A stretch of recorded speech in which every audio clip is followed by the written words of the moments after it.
Uh, well, we were about to go to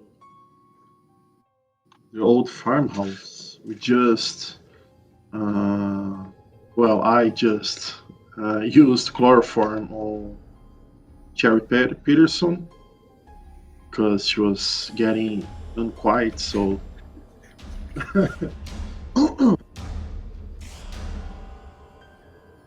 Yes. yeah. You're in a field in the northwestern part of the camp, sharing some of Father Au revoir's special rations, and I suppose some of the dinner that was stolen from Nurse Ogilvy.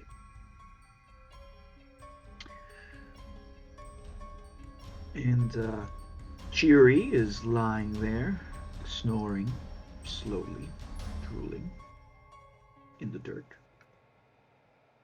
as the sun has set and night has come.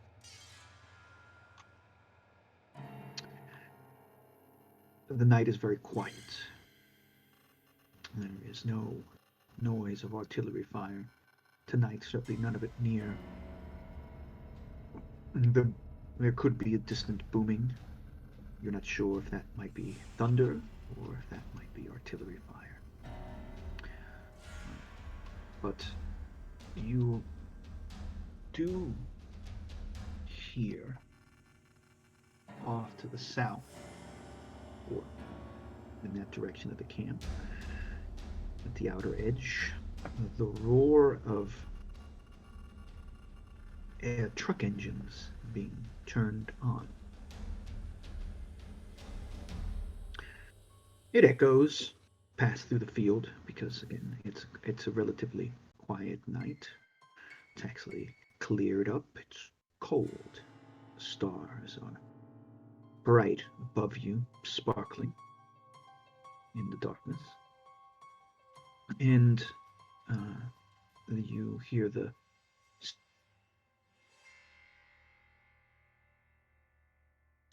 engines probably have a bit of a knock, some um, backfire from the engine makes some of you jump like gunfire in the silence. It is quickly followed by a cacophony of cawing because you can see in the dim lights from the camp that are set up around and near the tents on the outside, enough for you to see while you walk around as night comes, which again, the, as you were eating, you could see the sun setting and these lanterns being, some of them perhaps even simple electric torch. But within that light, you see a dark cloud that seems to erupt from the tents and from the crumbled old farmhouse that uh, forms a sort of center of the camp, at least in terms of its imposing, broken 2 stories. This dark cloud moves off to the south noisily as you hear these loud trucks um, moving somewhere away from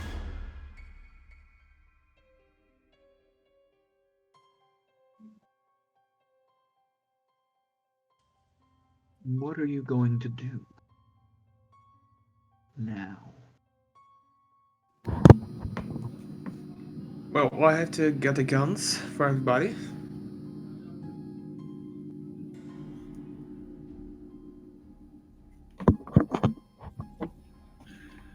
I So was you want after to some you handguns, more specifically. you want to okay. So you want to procure weapons somehow. Um, Sergeant Hobbs, what do you want to do? Well, I have a gun, Yes. so is the um, the smoke and the noise of the trucks, are they in the same direction, or are they coming from? Are these two things coincidental, or is it? No, I mean, it sounds like you hear some trucks have been turned on. I mean, these could be. You have a good ear. These do sound like the rattling noise of. Well, there's not too many trucks here except ambulance trucks, right? That's the only thing you'll be driving around here, and it's coming from somewhere down south. South in terms of assuming the way you look at the map. You know. Oh no! What I mean, yeah, well, that's where Sergeant Hobbs perceives it to be, because you guys are, say, over here, and the truck sounds are coming somewhere past the camp, down here. Are you guys on the Yeah, map? I can see the map. I And guess it's- it's not. I think you're in a weird place for some reason. Let me move you. I don't know why you were there. Yeah. Yeah.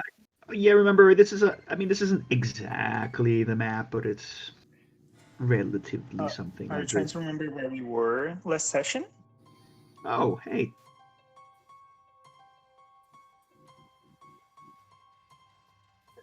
Mm, Well, yeah, you Okay. guys are over here, right? The Yeah, kind of here. farmhouse is there. Yeah, you guys are somewhere here. There's no, I don't know if there's really a road there or not. It's maybe it's a dirt road, if anything. It's nothing serious. And yeah, I mean the place where you guys saw the trucks was somewhere down here near the railroad. And so what I'm saying is, yes, you definitely hear the noise of trucks from the railroad. It's just, So, I think my character would. I want to get down there and investigate this as soon as possible. But Second Lieutenant Robish is the ranking officer, isn't it? So, Second Lieutenant said, I think we should go and investigate that these trucks. Since I like a decent idea, we shall. Anyone else should come with us?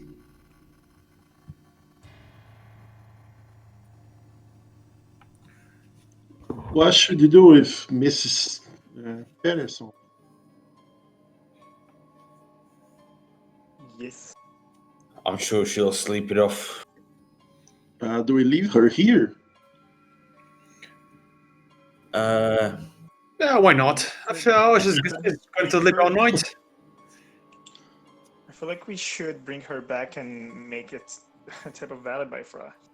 Because if she wakes up and starts blabbing of what we did, we're gonna have a lot of trouble. This woman has been sleeping for like 5 days. She's gonna leap on all of this once. Well, she knows that we went inside of I forgot the name of the nurse. Sorry, nurse. Barden. She knows that we went inside of nurse's Ogilvy tent, and like we messed with her stuff without her knowing. To be honest, I don't want to destroy anyone's reputation, or even worse, get called out by treason or something. If we fail this night, we're all going to be deceived in our reputations. So I don't think that's the major problem here. I think it won't take too long. I can help the captain to leave her with some of the nurses. One of the nurses.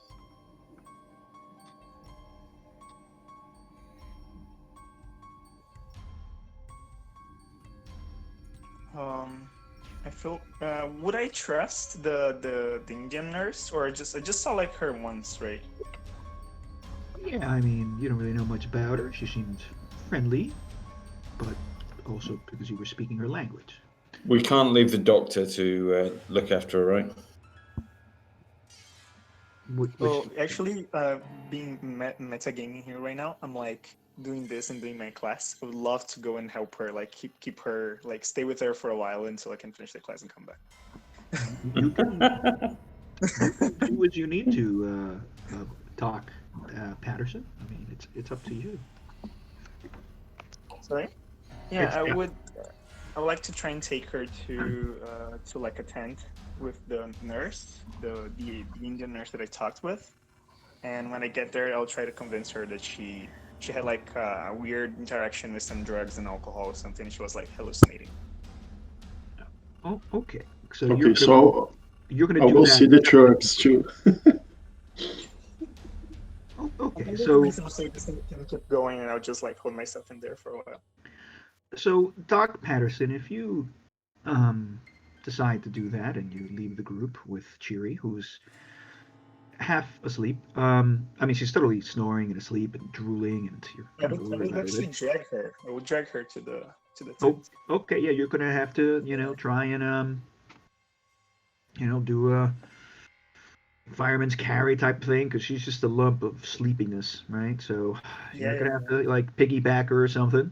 She's gonna drool Put all her over over you. like, yeah, put her on my arms or put over my shoulder Sure. would be easier. It'll I'm not sure. it'll take you a while, but you'll get there. I mean, it doesn't take much for as soon as you get out of the field and into maybe one of the main areas at a camp, say over here, one of the main rows, for someone to notice you, and suddenly you become very excited and ask what's going on and what is wrong with her. A random nurse says this to you. What do you say?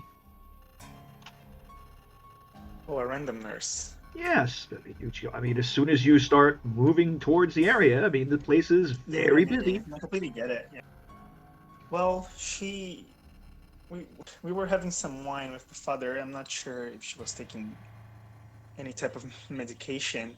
She just completely fell asleep. It feels unnatural. It feels like the alcohol is reacting with some of the drugs that she was taking.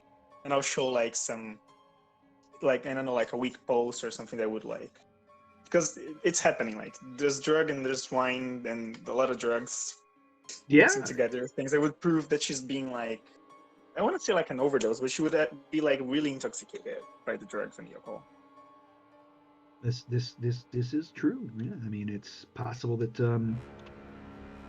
as you speak to this nurse, how are you gonna? What skill would you use to convince the nurse of Hmm. this? Let me open my character sheet. Nurse talk. Nurse talk.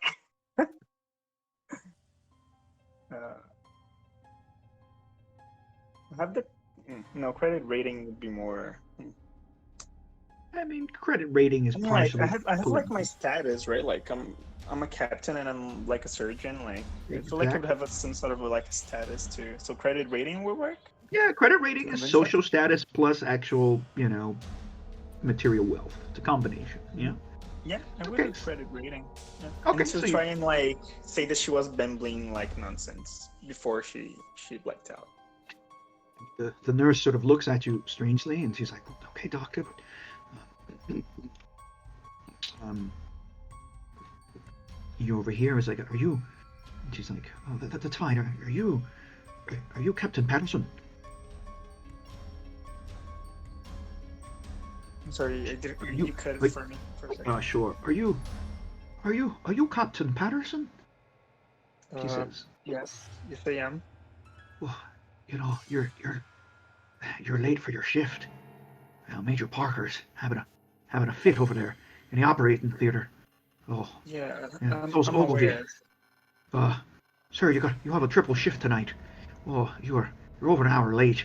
Uh, you know, um, I could take Cheery where you want, but you better get yourself to the to the operating theater.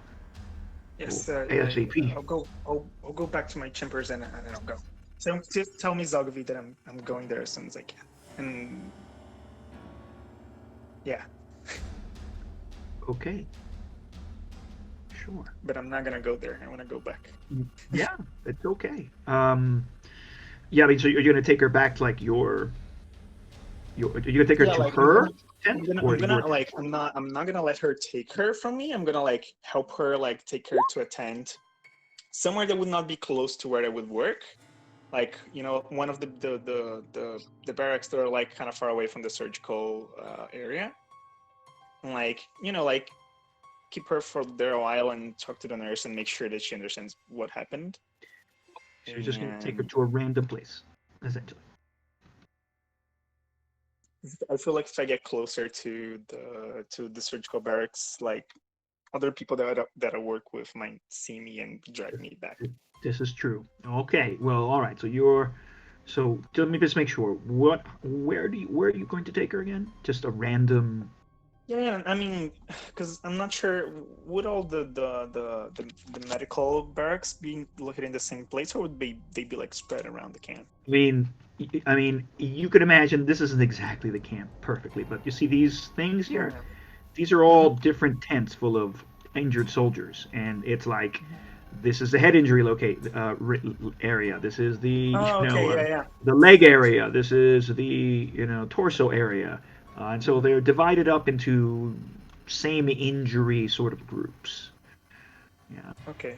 and the Yeah, type of I'll places where take her you to guys one that would be just maybe like over here. There might be here's the officers' tents over there, like over here, and somewhere near here there must be tents of yeah, okay. I'll just take her to like a non-injured random people. tent that would be far away from Ogilvy and the surgical tents, like where I usually do the surgery. I mean, it might be down like by here. There's like Sure. maybe here the tents for some people. So you're gonna take her all the way over there, right? So that's gonna take you a while as you Yeah. walk across, dragging her along. That's okay. All right. So your turn is now done. And just in terms of the moment, that's your scene, Thanks, gentlemen. guys. Sorry. No, it's fine. It's fine. I just wanna. So now, let's hopefully. Yeah, sorry, Doctor. I didn't realize you'd arrived. That's why I suggested it. No worries. I wasn't sure I would actually join, but then I was like, you know what, I can do it for just like a while and then I can come back because it's gonna take like half an hour for me to just come back and play. I wasn't trying to get rid of you. Okay. Alright. Well. Good game, guys. Gravy. All right. See you later. All right. So now how are we going to do this? What are you guys going to do? You're just going to walk? Are you going to walk down, the normal pathway? Are you going to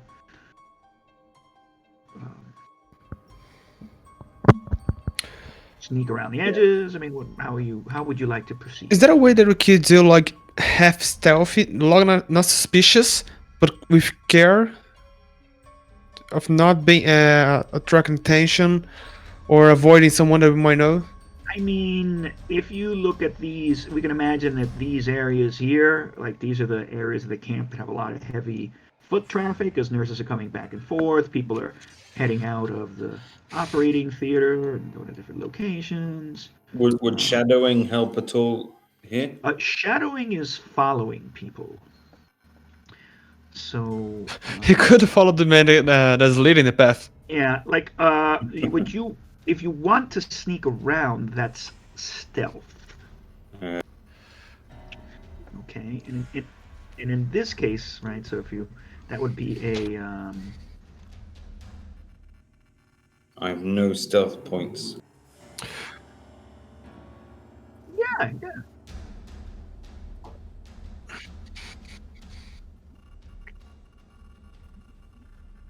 Yeah.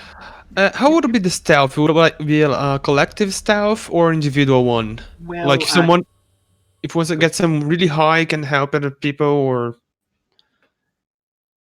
I believe that we would use the piggybacking, piggybacking rule.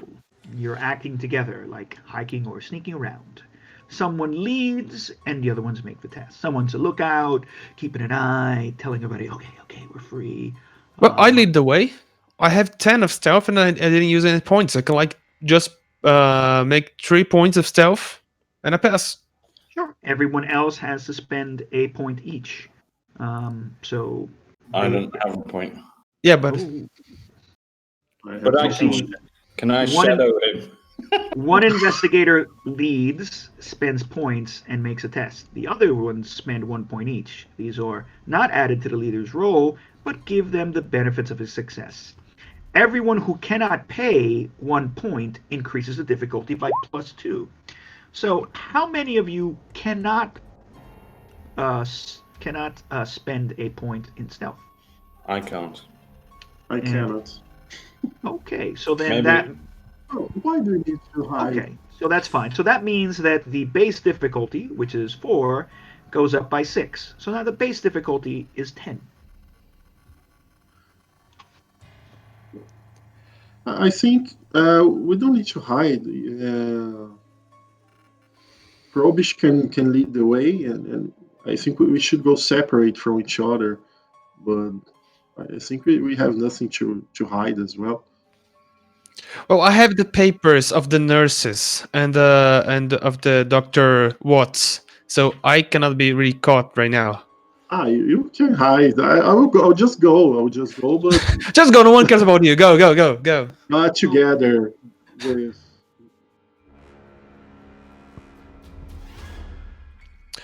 Yeah, but you guys wanted to go to the trucks first, didn't you? Well, that was just me being a bit headstrong. Ah, okay. Well, you I guys was are, thinking about going to the trucks as well. Well, we can do like that. Since I am the only one carrying something that's suspicious, I go get the guns, and then I meet you at the trucks. Since I am the one that has to be stealthy in a way.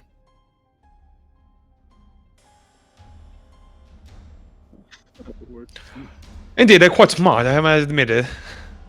I was trying to be quite humble, but well, whatever. I'm awesome.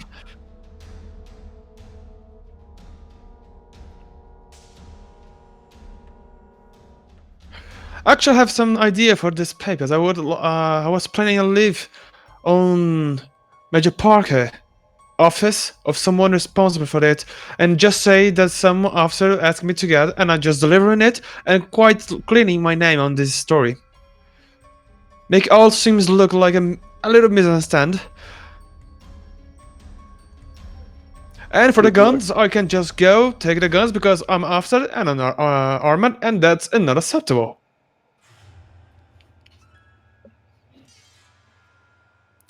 So I meet you at the trucks. Is that agreeable?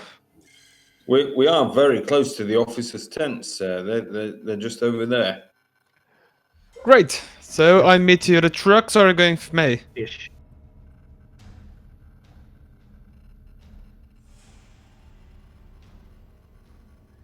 Indeed I am. Now I shall go. Good luck, fellows. That God bless you and King as well. Personnel tents. Yeah, that's...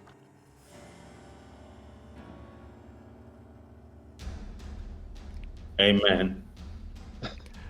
As you prefer. Excuse me, gentlemen.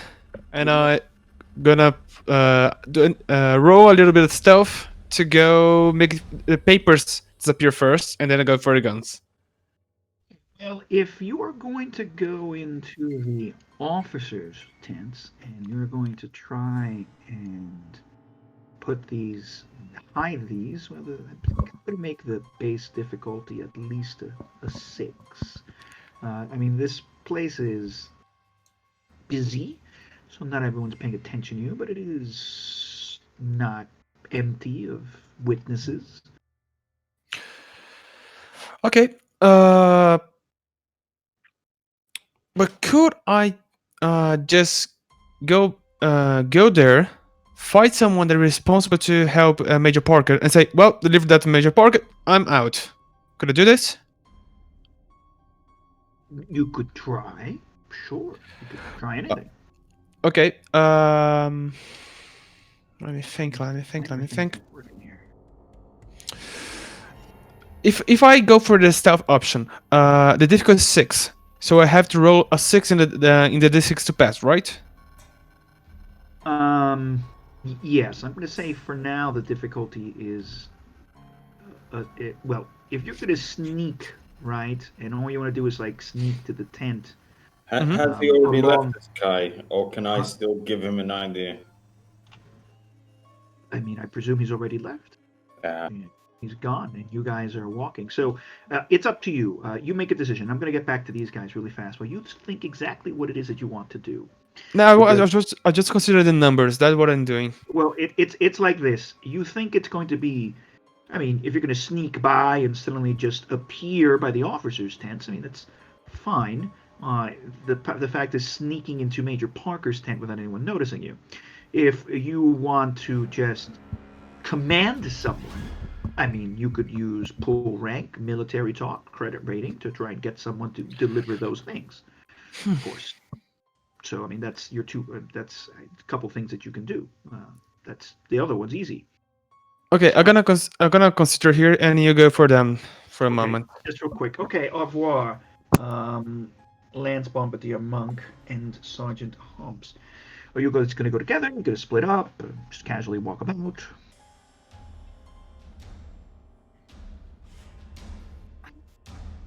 Yeah. Okay. Nope. You've got free reign, basically. Father of War. No one's really bothered by your comings and goings. You're there on a volunteer basis as long as you follow basic military rules. Everything's on the up and up. Lance Bombardier Monk, Sergeant Hobbs, anything unusual? If not, I mean, you'll just walk down towards the south, right? You will see that it's quite busy. There was, you will definitely, right, it's kind of a quiet night, but that doesn't mean that there's not a lot of activity here in the operating theater as you pass by. You can hear Major Parker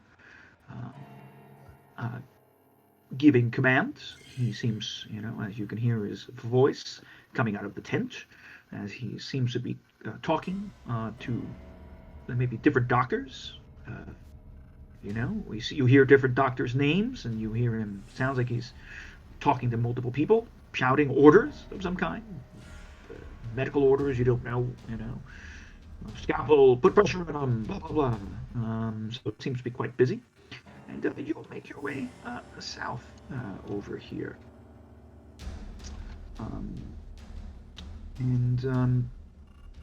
You will eventually get yourself to this area past the mortuary. Any of you feel free to roll me a sense trouble. No, I have no points. Trying to find it. Bottom right-hand side. Yeah. Okay. Or you can spend points if you wish. I think that's probably a good idea.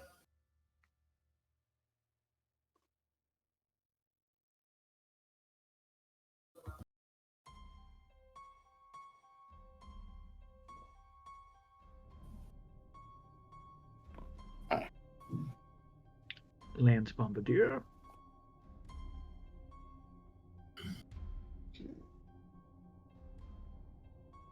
Okay. Sergeant Hobbs, only you notice as you're walking down the corridor, and again, it's busy. It's got some men milling around outside, Men are gathered in groups. They're smoking in front of the tents, chattering with each other. It's post chow time, but it's not lights out time. And those who can walk around are still trying to enjoy the night. Clusters of injured men and nurses walking around. You notice that two things.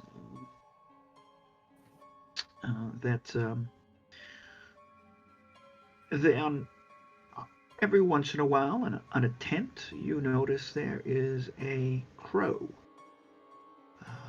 sitting on the tent, just outside the shadow, just outside the reach of the lanterns.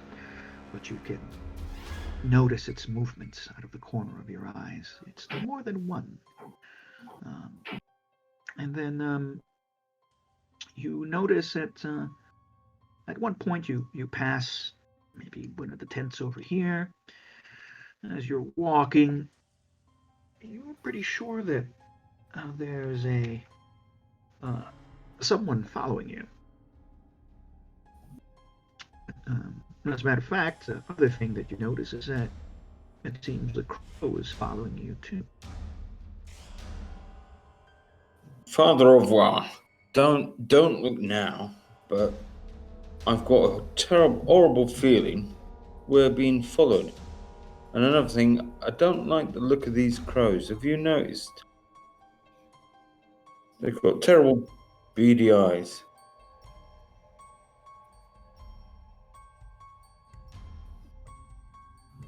Smells fishy to me, Father.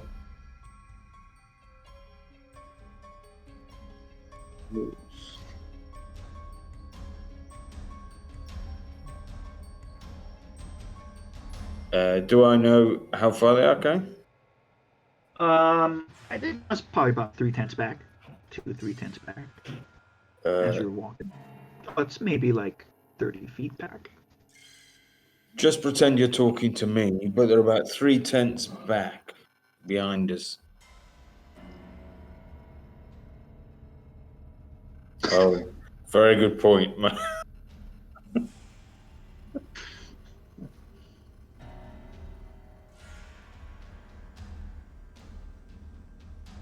How many did you say came with the two? You saw two. There's just a couple, Father, but to be honest, I don't really like the look of them. Can I see their uniforms, Guy? Can I tell whether they're officers or enlisted men? Oh, these are officers. Look, I mean, you didn't see any shiny metals on them or anything. I mean, you don't. But it's in the dark. You just kind of saw the bodies. You just notice that they broke away from a group and they keep on like stopping in front of a tent, looking, waiting, and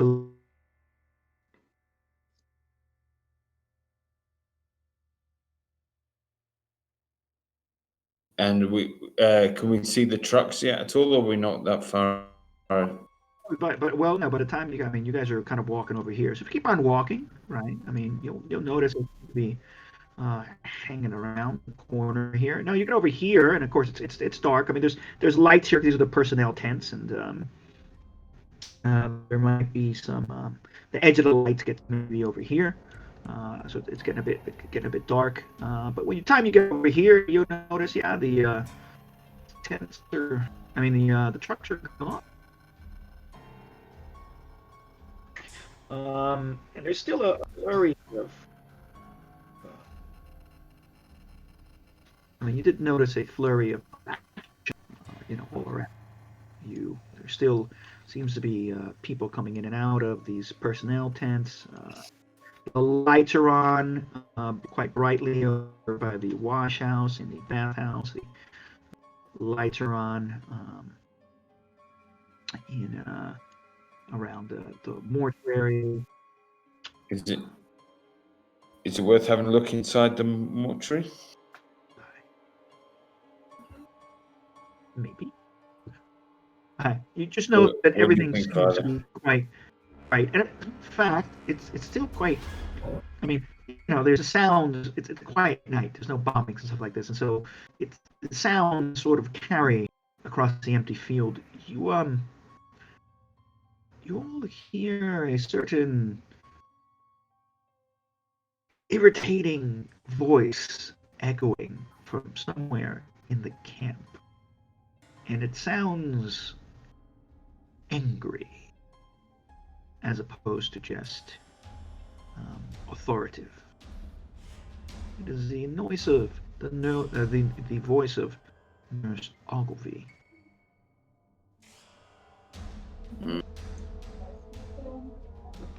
I can hear trouble coming, Father.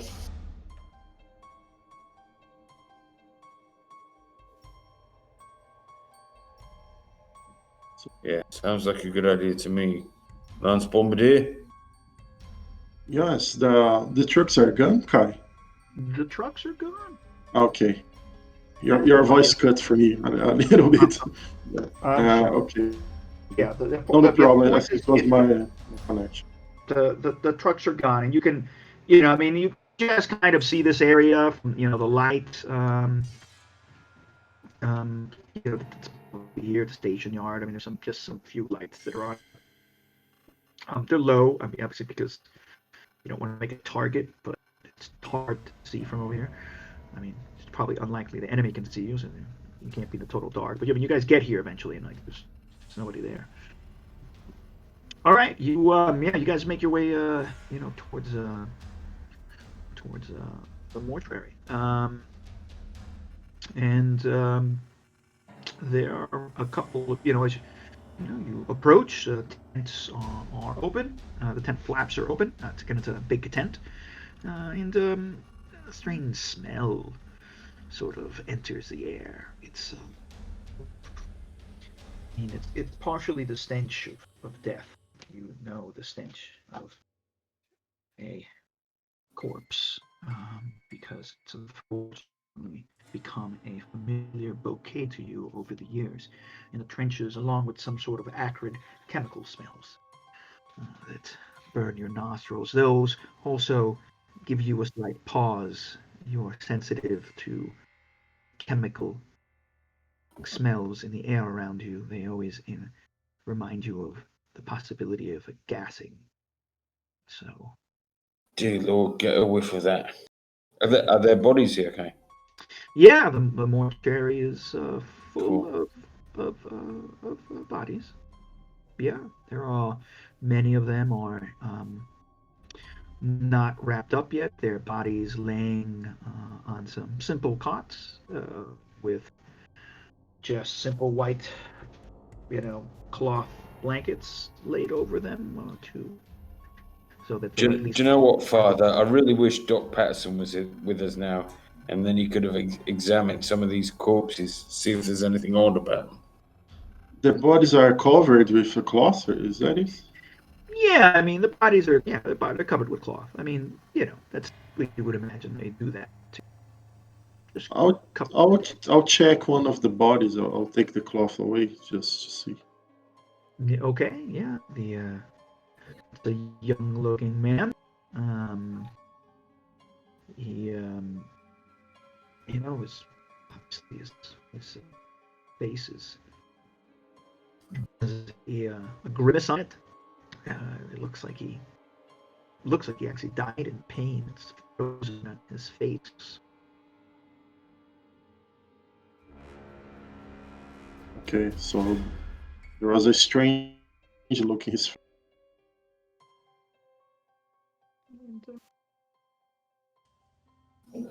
Yeah, but let me check another. I'll check another body there. Okay. Are you looking for anything in particular, or just like taking the whole cloth off, just the face? See if if there's any wound, like from the war, just shots Or burn. sure. I mean, you say you quickly examine a body. You're not a doctor, Yeah. but But we've seen lots of dead bodies, right? So yeah. would we notice whether these expressions were unusual? Well, I mean, yeah. I mean, this you've seen bodies like blown up, and yeah. I mean, people die in pain sometimes. Still, might have their face on it. I mean, here, these bodies, maybe they've already gone to rigor mortis, possibly, some of them. And you notice from the one body, it's got some surgical scars. You can see that along its a rib cage, in its chest. It seems to be a bunch of different stitches, like there was some kind of surgery, but it's not missing an arm. It's not missing a leg. It doesn't have any severe types of injuries on it at all. Actually, it looks pretty whole. Um, it looks pretty good, considering the things you've seen on the field. Yes. Mhm.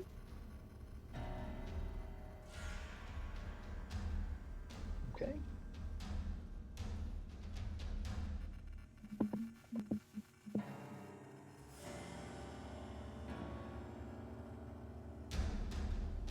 Okay. As you're doing this, you hear some talking outside, some voices approaching. Okay. Can I get away from the other side? Um, I mean, yeah, I mean the mortuary's open on both sides. There's flaps on the tents on both sides. You can leave if you want. Okay, I'll just stay outside. I'll not leave, but stay near the entrance. Like I wasn't messing with the bodies there. Oh, okay, okay. Are you going to try and do this stealthily, like stay hidden, or you're just going to nonchalantly walk out? It's up to you. I'll walk out, try to stay outside to hear what happens. All right. So as he walks away, and Father of War, you're starting to, give the rites to bearers of the bodies.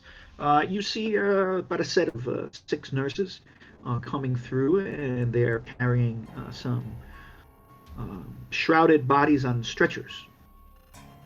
And they give a pause when they see you. They were kind of chattering to each other and talking. And oh my goodness!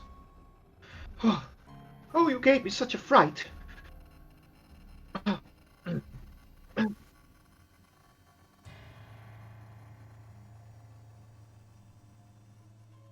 I'm sorry. And you see, like, they're kind of huffing and puffing. I mean, they are women, but they're, trying to carry these things. Excuse us, please. And they're like, and they kind of get past you, and you find, there are some sort of empty cots. There's probably about like 30 cots here. Maybe 20 of them are full of bodies, and they put the two, they kind of take the stretcher and they dump the body. Not dump, but they turn the stretcher so it falls on the cots. And they're like, oh, Father, you're more than welcome to be here, but I don't think there's much more you can do to their souls. They're gone. Yeah. And one of the other women nurses says, "Well, maybe he'll save them from those damn crows." Ah, shush! Superstitions. But really, you're not supposed to be in here. Well, it's unhealthy. You never know. You might catch something, Father. I'd be careful if I were you. And what are you doing here? Can I use my ranking over the nurses to say, don't bother the father nurses. He's busy. But before you go, just tell me about these crows. What do you mean by that? Oh, and she looks around and it's like, it's nothing. Don't worry about it.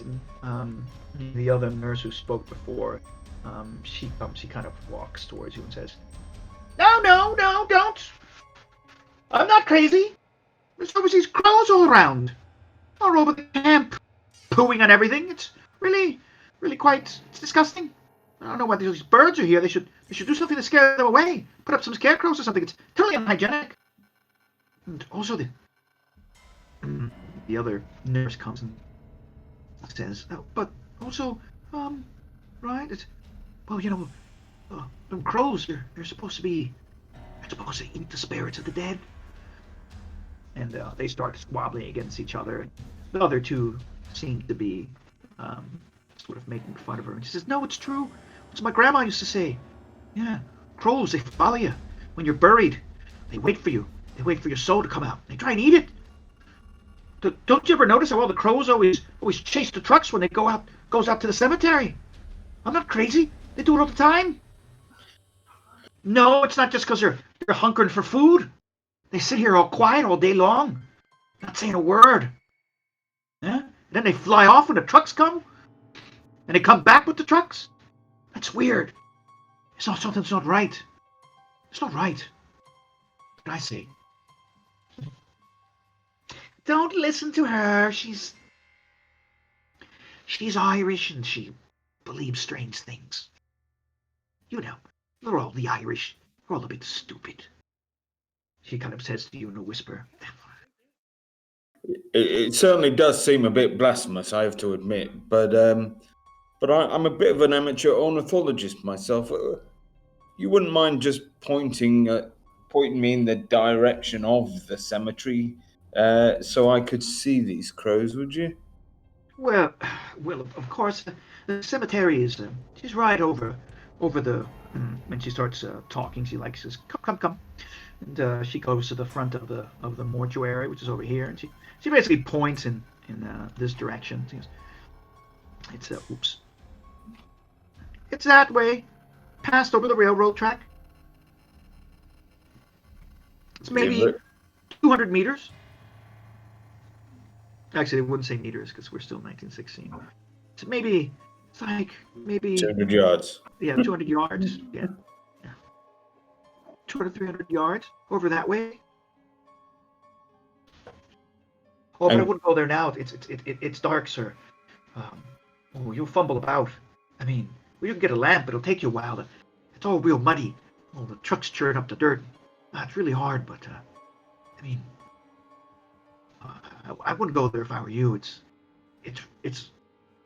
Oh, I mean, I know I work in a mortuary, but I don't like cemeteries. It's dark out there and it's scary. Just one more question, nurse. Just happened to notice some of the trucks taking bodies out there a few moments ago. Is this the usual time for burying bodies? Well, they all start chattering with each other, and the middle one goes, No, it's Nurse Ogilvy. Well, we've been telling her to take those bodies out of here for a while. They've been stacking up. They've been sitting there for days. Ogilvy said that there was no one, she couldn't spare anyone to drive them, but suddenly she got herself into a kind of fit, and she got some of the MPs to get into trucks and I guess one of the doctors and drive them out. I can't imagine that they'll be trying to bury all of them. There were dozens there. Well, and that's why the crows are around. You understand that? Julie? Silly, superstitious girl. Don't know what she's doing here. But yes, it's about time she did her job. Shh, don't tell her I said that. But, we've been complaining about this forever. It's disease. It brings bad air. It's enough that we work in a mortuary and we try and prepare the bodies for burial when they just sit there for days and days.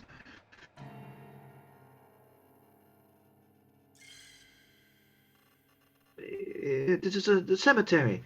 There is a big cemetery for all three of the casualty clearing stations. Out that ways.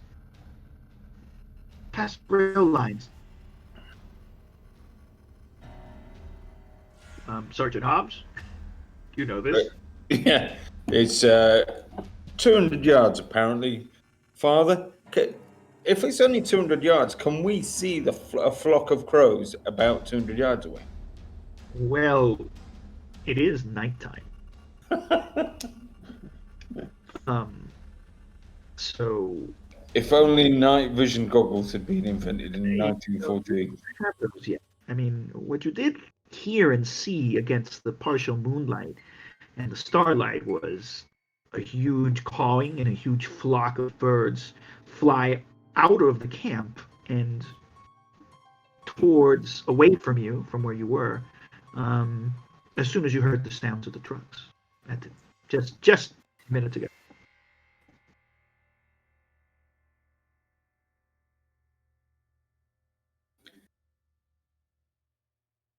Well, it seems oddly quiet at the moment, Father. Do you not think it a bit strange that they're going to going to take bodies to the cemetery in the middle of the night?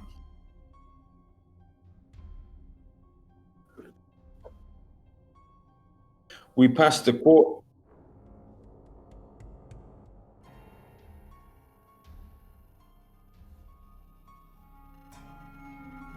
quartermaster's stores on the way here, just the other side of the dentist. I wonder if we could go and requisition some lamps. Now, it's only 200 yards. While that happens, and again, my timer thing didn't work, so I'm sorry. I'm having troubles with my little timer, Miss Sugar.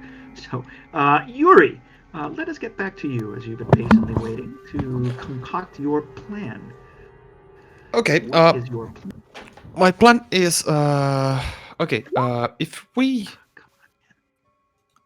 if I go to the tent, Major Park has one tent of just his own, right? Or the collective tents over a big don't tent. know. Well, okay, so I go walk in there and take a look. There Without are- stealthing, without nothing, without stealthing, just I go walking Okay. to see what about this tent. So no Uh, stealth. By the way, I'm not going to where he rests. I'm going after the place he works, his office, something like that. So is that really the tent? I mean, I have a feeling that I mean the officers' tents.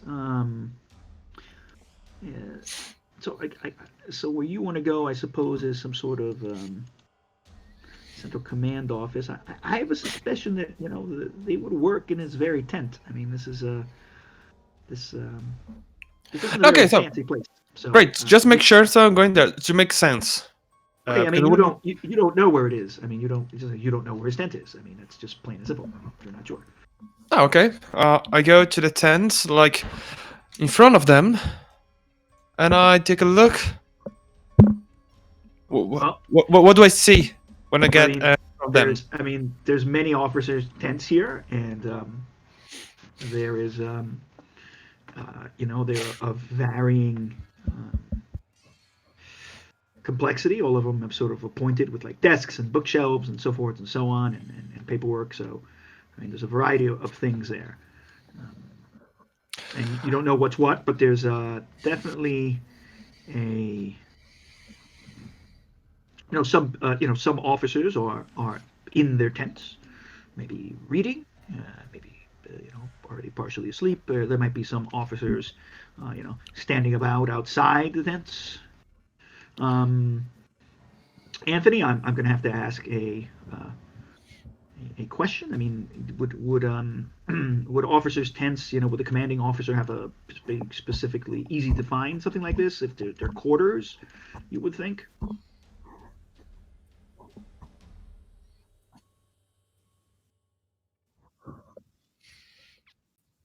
Okay. Perfect. Do I so see then- so tent? Yeah, so then you will have a definitely the commanding officer's tent will have some NPs in front of it, because this place does have a contingent of military police, of which Sergeant Hobb.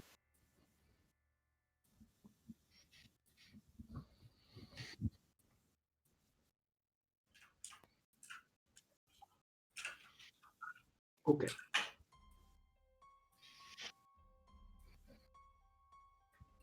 Okay, so there'd be other.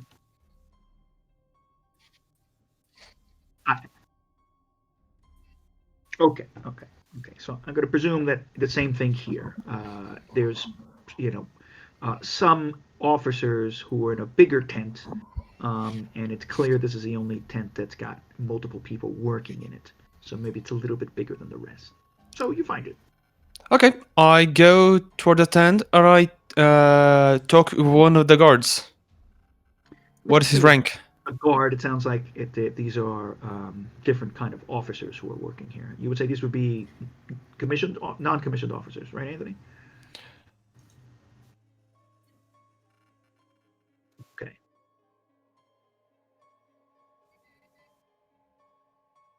Okay, so this is World War One. So yeah, you have a sergeant there, and then you have some enlisted men. They're probably men who were injured, but they're walking wounded and relatively recovered. So, I mean, you can tell, one of them looks like they've lost an eye. They've got an eye patch. Mm-hmm. The other one is moving around with a limp. It's possible he's got a prosthesis as the way he's moving as you approach and see them walking back and forth across the tent as you're hearing commands from a sergeant. Okay, I salute them with my hand doing the things. I don't know if there has a name for this, but I salute them. Sergeant? Yeah, yes. How can I help you? It is. The documents for Major Parker, as he requested. Excuse me, what documents? The documents that he requested to me to deliver to his office. Sorry, my first day here, I don't know where's the appropriate place to live here, so I just assume it. Well, Major Parker didn't tell me he was expecting any papers, but fine. Give this to me, and yes, of course. And you are, and he Probish. looks Probish. Yes. Second Lieutenant Probish. Second Lieutenant Probish. Yes, excellent. When we'll I'll tell him that you have delivered the papers as expected. These are from whom? Wait, what was the question again? Leave it from? Who are these papers from? Oh, Probish. this paper, as I was requested, I took them with Nurse Ogville, if the chief nurse here. Mm-hmm. Okay. Sure. Are you gonna use any skill for this? No, just gonna talk Okie dokie. No and see problem. see if he buys it. Alrighty. Well, I mean,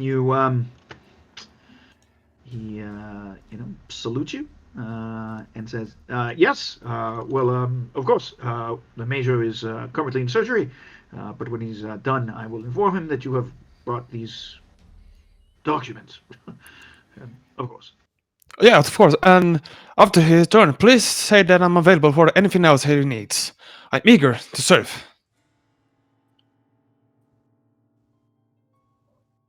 Hello? Hello? And this is, same amount of time it took them to get themselves in a mortuary before their conversation. So that's happened. And you just walk away. Several other officers, casually salute you as you walk around. Okay, and I go for the guns. Okay. Well, I believe that the guns, I suppose, Anthony, would also be in the quartermaster's area, or would that be a separate? Even it would be in a separate armory, right? Okay. So there's no.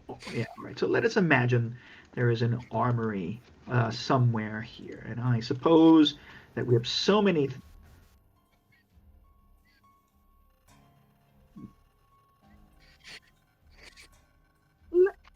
Let's imagine that, and this is like kind of details I couldn't really figure out or understand. Let's say that the supply tent is maybe here, possibly. That is the armory, not too far from the quartermasters, and close to all sorts of other things. So, Sergeant Lieutenant Probish, how are you going to go about this?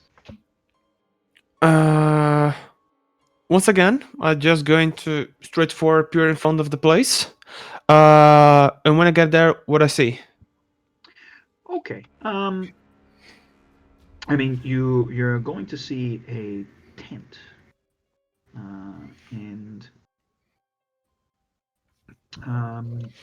there's going to be several officers milling around it, in front of it, and there's probably you can see through the tent that there is a desk. Okay. By the way, as you are walking across over here, Okay. Again, this is happening simultaneously while the other group is walking in the mortuary. You will hear off in the distance the loud Harridan screeching of Nurse Ogilvy, and it sounds like it's getting closer. At least relatively closer, not necessarily closer to you, but it's just coming louder in your direction. Does she sound pissed off? She sounds angry. You can't really hear what she's saying, but you can hear the tone of her voice. Well, not my problem. What about the armory? Okay. Well, like I said, the armory is a large tent It has several officers in front of it, and it has a man behind a desk, an officer behind a desk, and you can see some wooden crates behind it. Okay. Looking from where I stand, do I see any way that if I wish to stealth, I could stealth? I mean, this area is well lit. And well secure, I imagine. Yeah, and you've got the dining area nearby, the canteen. But that's not happening. But I mean, I'd say this area is relatively well lit. I mean, you could try anything you want. Okay. Could I play first a sense treble, or that's or Sure. one of the things that I cannot ask? No, of course you can Okay. try and sense trouble.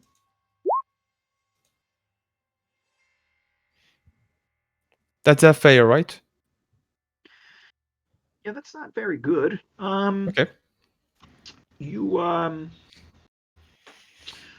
yeah, the only thing you hear is that you hear Nurse Ogilvy's voice now not moving anymore, steadily yelling and screaming somewhere off in the distance. Okay. Somewhere behind you, actually. Okay. Again, it's nighttime. It's quite quiet tonight, and you're in the middle of a field. The voice just seems to carry. Okay. Great. I go to the desk and talk with the whatever one is sit on there, responsible for the armory. Okay. There's two. Again, there's two officers standing outside. Oh wait! Can I make a question to Anthony first? Yes. Okay, Fine. I request Anthony. Anthony, can what is the normal etiquette for asking for guns? Could I offer to just like go like, well, I need a gun. Why? Because I don't have one. Yeah. Would it? Mm-hmm. Okay. Oh, great. Okay. Thank you very much. That's all that I needed to know. Exactly what I wanted to know. So going back to Kai, I go for the desk. Okay. There's there's a man there. There is a lantern. It's relatively well lit. Behind the desk, there's some kind of netting. That's kind of almost like a separating partition of the wall. Behind that, there are wooden crates stacked up, two large rows on either side. The man looks up. He has a pair of glasses. He's like, "All right, Owen. What can I help you?" Good evening. I came here for to take a gun. Do you say that? Take a gun? Retrieve a gun? Request a gun? Like he looks at you and like he stands up and like I think he didn't realize. Actually, that jacket that you bought, you stole someone's jacket, didn't you? But over the same rank. The same rank, yeah. So, Same rank. right, you were lucky enough to get one of the same rank somehow. Yes. Okay. Yeah. Too late. Too late. Okay. I have it. But remember, just checking. You thought of it. So he salutes you. I suppose you're going to be of higher rank than he is. As he gets up, "Oh, sorry, sir. Right. Well, what can I do for you this evening?" Just a normal handgun. Make 4, please. Right, sir. Oh, right. All right. And I got the paperwork here. And he sort of grabs it. It was like, any particular reason? Yeah. Well, okay. You'll be asking for a weapon. Wait. The call is He cutting. starts asking you why you want the weapon. Ah, okay. And he gives you some sort of basic form to fill out. What are you going to write? And what are you going to say?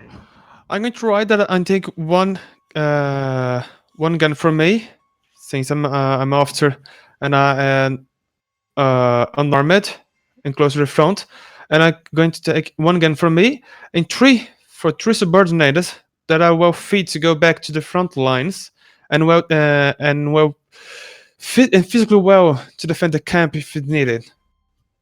Oh, that's interesting. I see. Let's take a look here. Second Lieutenant Probish, what skill are you going to attempt to convince this person of that? Can I use could I use credit rating? I don't think it makes sense, but just asking. In this case, I don't think so. Okay, so I'm going. So could I use? You're requesting 4 weapons. You requested 4 guns. Yeah, 4 handguns. I don't have any points left in military talk. Can I still use it? I mean, you could for clue gathering, but here you're trying to get a special Okay, benefit. okay. So this would cost you points. Okay. Reassurance? Well, because you don't have any points in any of those, and you've I have intimidation and reassurance. Does that help anyway? how are you going to use intimidation or reassurance to convince this person that they should probably do something that sounds, if I was to understand Anthony, against regulations?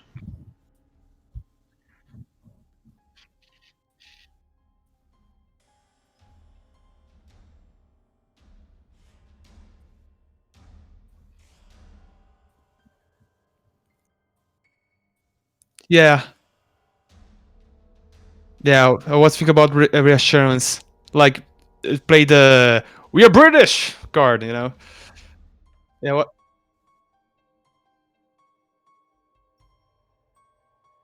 Yeah, because intimidation we're gonna just make trouble and we don't want to call attention. But can I use reassurance guy? How are you Kaizinho? going to- Okay,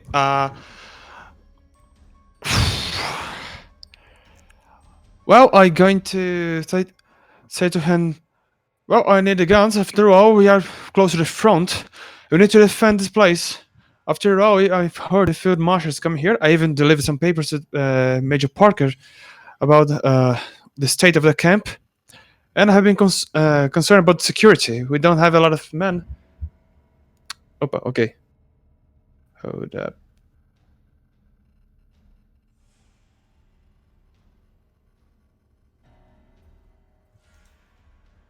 I'm holding. Ah, okay.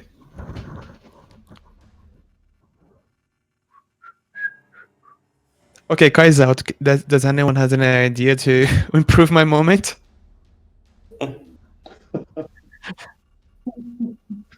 Spartak. Can you guys hear me? Oh yeah. We were just talking about nothing related. Okay, the internet just took a dump on me.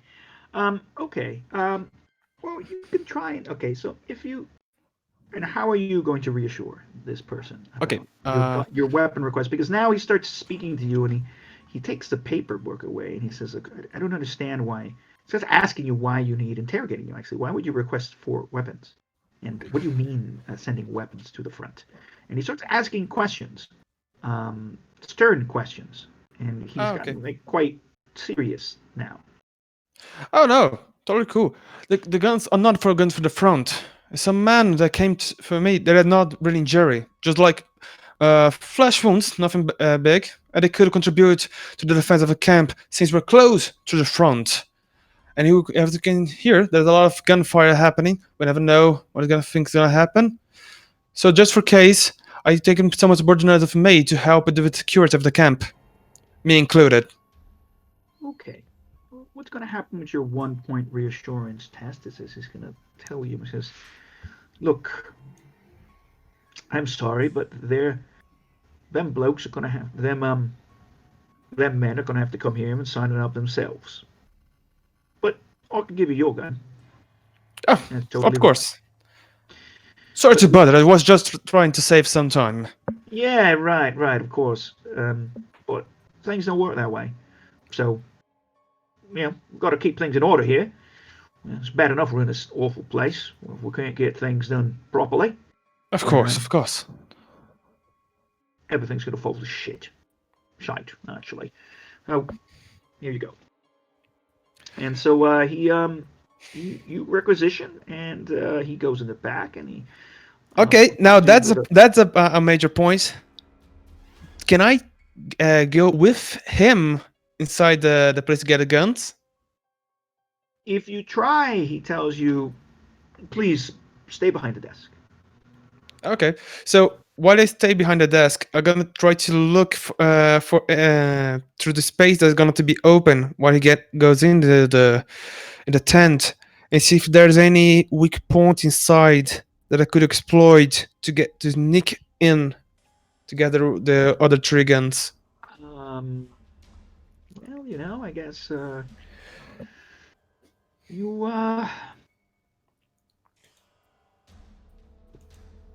mean, the back of the tent is locked down and closed. I mean, this is just a fabric tent, held up by, pittance, and tent stakes, essentially, tent stakes and rope. I mean, you could cut open the back, you think to yourself. I mean, you could cut a hole in the fabric. Or you had a knife. Could I just lift the bottom a little bit and drag myself You under? don't know. You'd have to go outside and mess around with it. But he comes back rather quickly. He's kind of chattering with you and doing some small talk and asking you what action you've seen and where you've been while this is happening.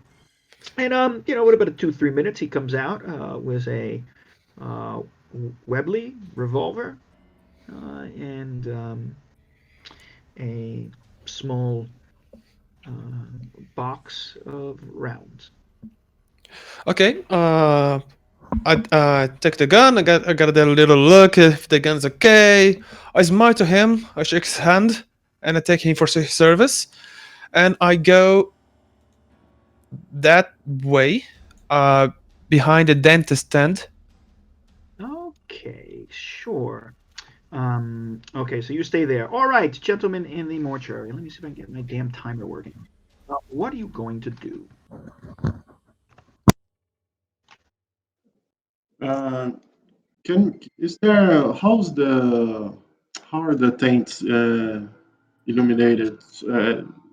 Are there some lanterns Oil. There's or oil. Yeah, there's like oil lanterns everywhere. oil There's some things that are maybe electric torches, but most of the things I believe would be oil lanterns in 1915. Besides some battery-powered lights, you might have those. Is there any lantern which can take and move like a lantern? I mean, you could try and snag a lantern off the from one of these nearby tents. I mean, they're hooked onto the front of the tents. Sure. Okay, so I'll tell Sergeant I think we can take one of these lanterns. That's a very good idea. Okay. Let me give you a hint. So while you're talking, the nurses are you see the nurses have gotten themselves ready with masks and they've taken out some surgical tools and they're starting to slice open one of the new corpses that have just come in.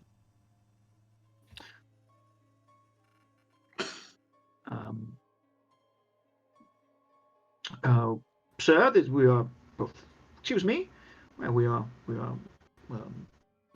We need to perform an autopsy. We always do. What? Well, actually, well, I guess we do. Yes, of course. The paperwork here says that he died from shock.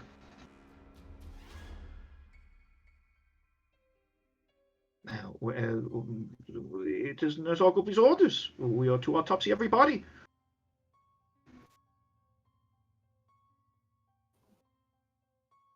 Yeah, yeah.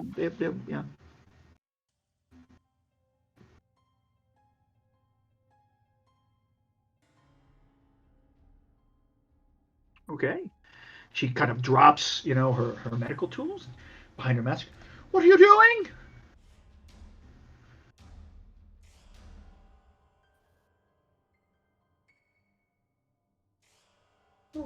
No, sir, no, Father. What do you mean? Well, it's orders. Who's ordered?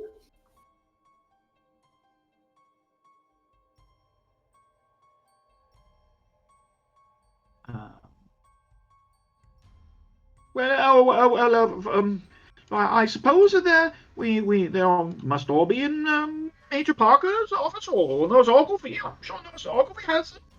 Oh,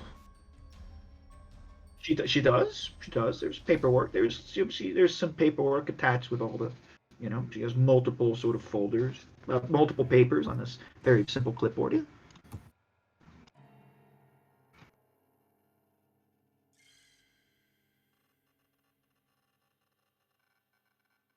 Okay. Um. Okay. So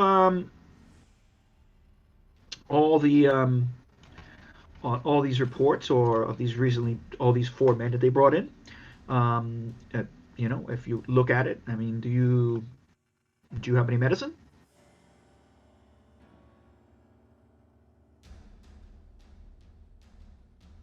Okay. I mean, you try and start reading it quickly, and it's not too hard to see at the bottom, perhaps at cause of death, and it's scribbled, shock, you know, sepsis, shock, shock.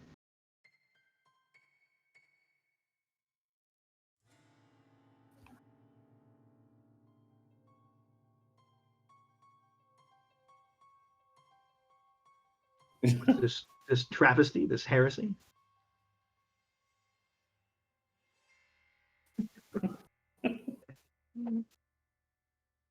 The nurses are like, they see how angry you are, and they sort of they start like backing away from you, like you clearly like, sir, father, please, I'm sorry, we're just following orders. It's our fault. It's what we're supposed to do, and we prepare the bodies for burial.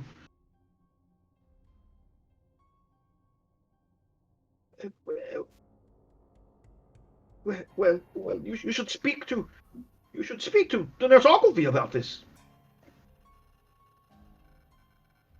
And one of the four nurses, she snickers. He's right,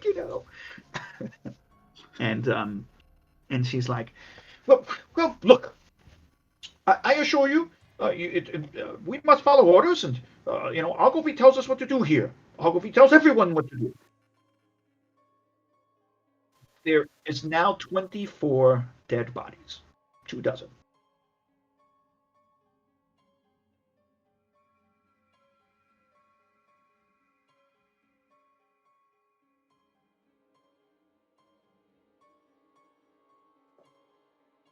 She raises her hands. It's like, sir, I don't know. What do you want me to say? We try our best here. Men dying left and right. Well,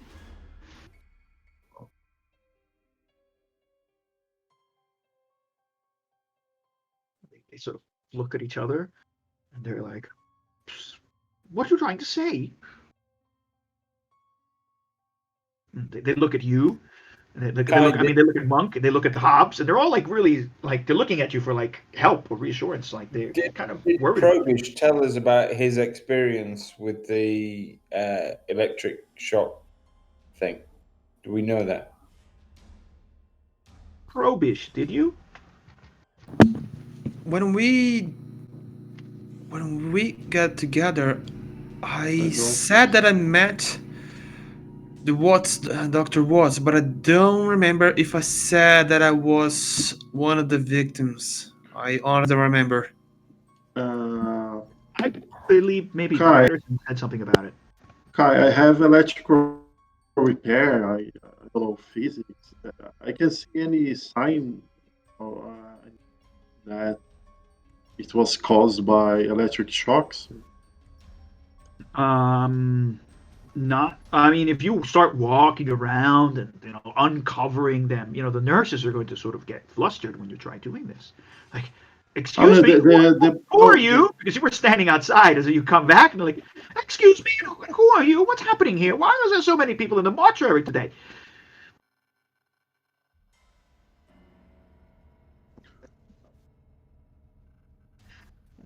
She sort of gets kind of straightens her back and says, well, this is preposterous. Don't you think? What do you want to know? Kai, can we use anything like, I don't know, bureaucracy or cop talk or credit You rating could.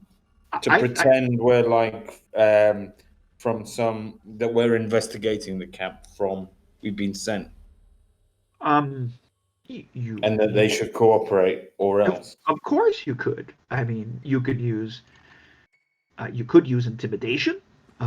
You could Okay. use oral history. You could use military talk. Again, Yeah. this is like clue finding. This would be like a point spend. You could use I have reassurance, right? I mean, there's a bunch of things you could use, and bureaucracy, possibly. I have 4 points of cop talk. Could I use one of those points to convince them that we're running an official investigation and that they should cooperate with our inquiries? Okay, and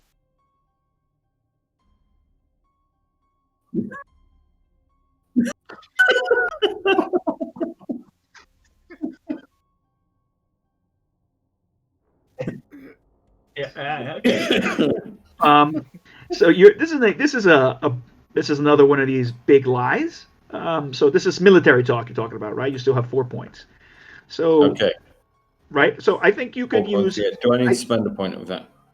I mean, I think there's a 2 point spend just because it's Okay. now you're really trying to.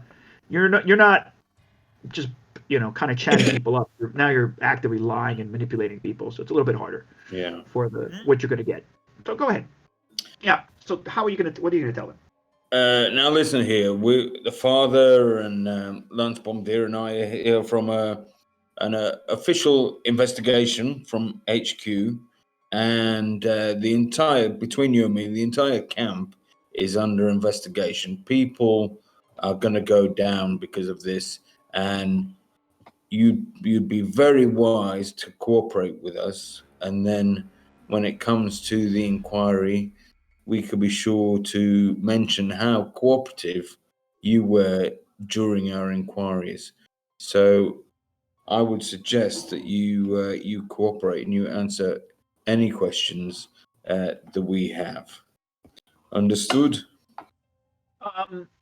They kind of look at each other, and the nurse that seems to kind of be in the lead, the oldest one, she shakes her head and she seems to be cowed, and worried by. So we're just following orders. We're not at fault here. We're trying to do our best. And what do you need to know?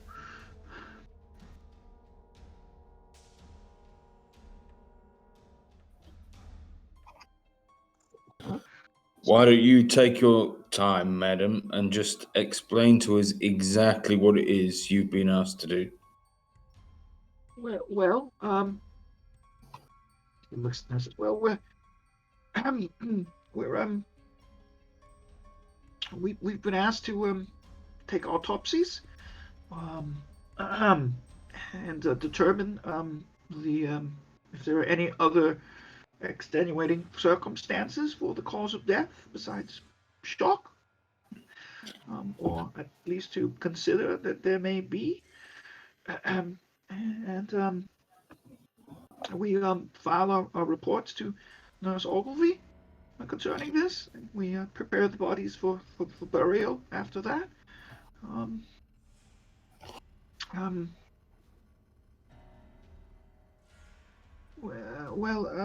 normally it's Father Pomble. Pomble, I'm surprised. How have you not met him, Father? He's out and about, surely. He's a tall man, glasses. He's a bit heavy set. Surely his tent is down by the personnel tent's not far from here. I'm sure he was already by. He also does not like that we do this. He's tried to speak to Nurse Ogilvy before. At least he's said so, and nothing has changed. We look at each other. It's like, don't worry. Please, I'm the head nurse here for the mortuary. Please don't hold them accountable. They're following my orders. I take full responsibility. And what responsibility is that? Whatever responsibility there is for all this and all this horror of this war, well, it's not our fault. I tell you, sir, that many bodies come here, and you know. Yes, Father. I don't think I'm doing anything wrong. I'm doing my best. I'm doing what I'm told. Sometimes we change the cause of death, shock, to something else. Such as? Sepsis or yes. Yeah, you could, and you don't. This one's easy. She seems quite nervous, and she seems quite cowed by what Sergeant Hobbs told her, and she seems quite honest. And she's nervous.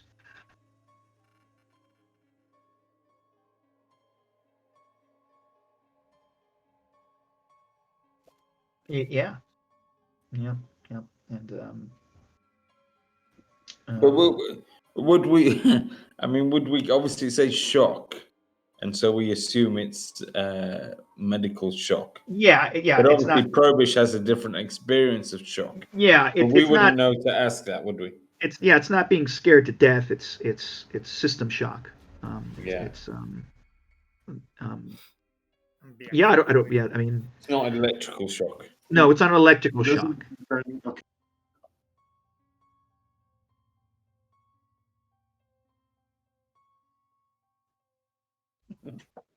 That's a medical term. Yeah.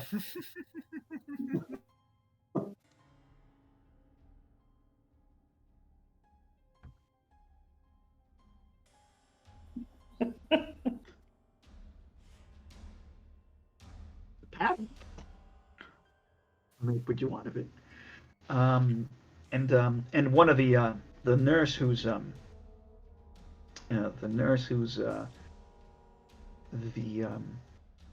the second one who piped up and critical of the Irish woman. She basically says that in her opinion, what's wrong is that this camp is filthy and cramped and unhygienic. They can't keep it clean enough because there's so many people coming in from the front lines. There's not enough surgeons. And that's why we do this, because the doctors are too busy at the operating theater, so they ask us to do the autopsies. We do our best, but I'll tell you, there's not enough food going around, and there's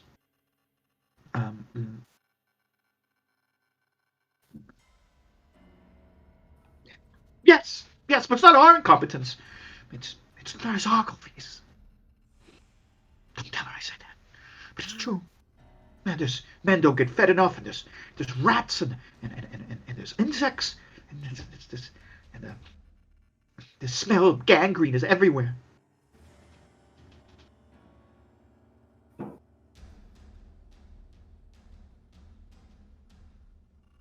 Yes.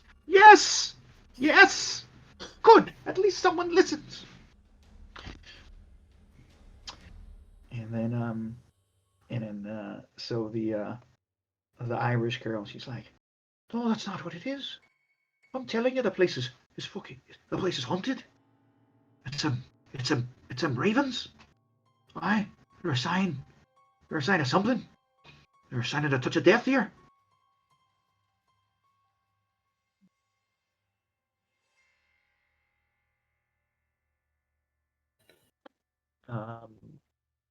As well, I said it was a cemetery.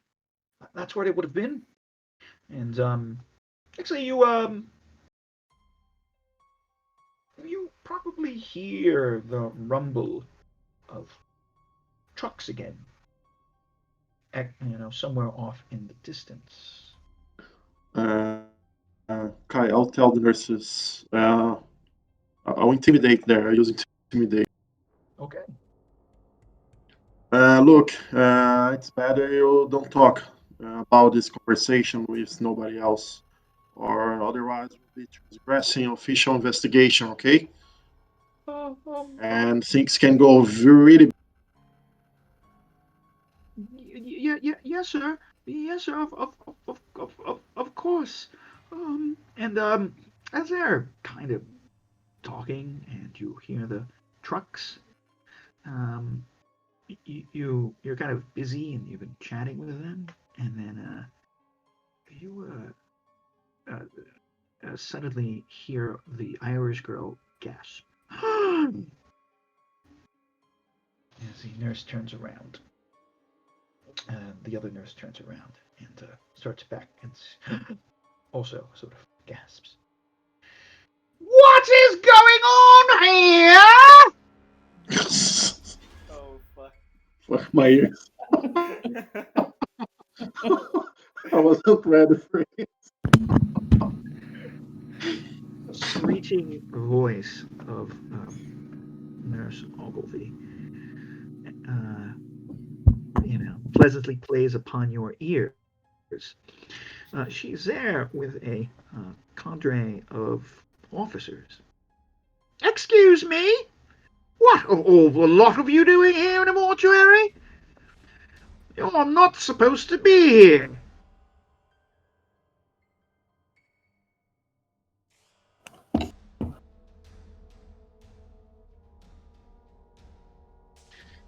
She sort of looks at you. Well, yes, Father Pumble has already done that. He's always quite busy with that. But these other ones, you can't interrupt these poor nurses. We don't have enough time for this.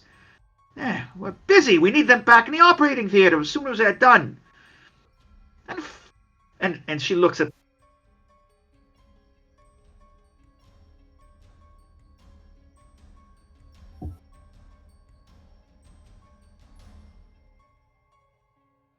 Excuse me? Well, Father, we've spoken of this before. I understand your opinion, and I recognize it as with Pumble's. It is duly noted. But yeah, yeah, got you. Okay, well, no problem. I was like, well, that's fine. You two men, whoever you are, you're visiting someone here. It's not the right time. I'm sorry. This is truly off limits for everyone except the nurses. Nurse Farrington! Nurse Farrington, I'm looking for a man. I want to know if he's come here. There was someone who's calling himself a Sergeant Lieutenant Probish. Second Lieutenant, sorry. I keep on fucking that up. I don't say Sergeant Lieutenant. Second Lieutenant Probish. He's yay high, has a mustache, and he's a scheming little worm. If any of you see him, please make sure that you tell me or Major Parker. Well, be on with you. And she turns around. He's not here. We need to find this man and arrest him.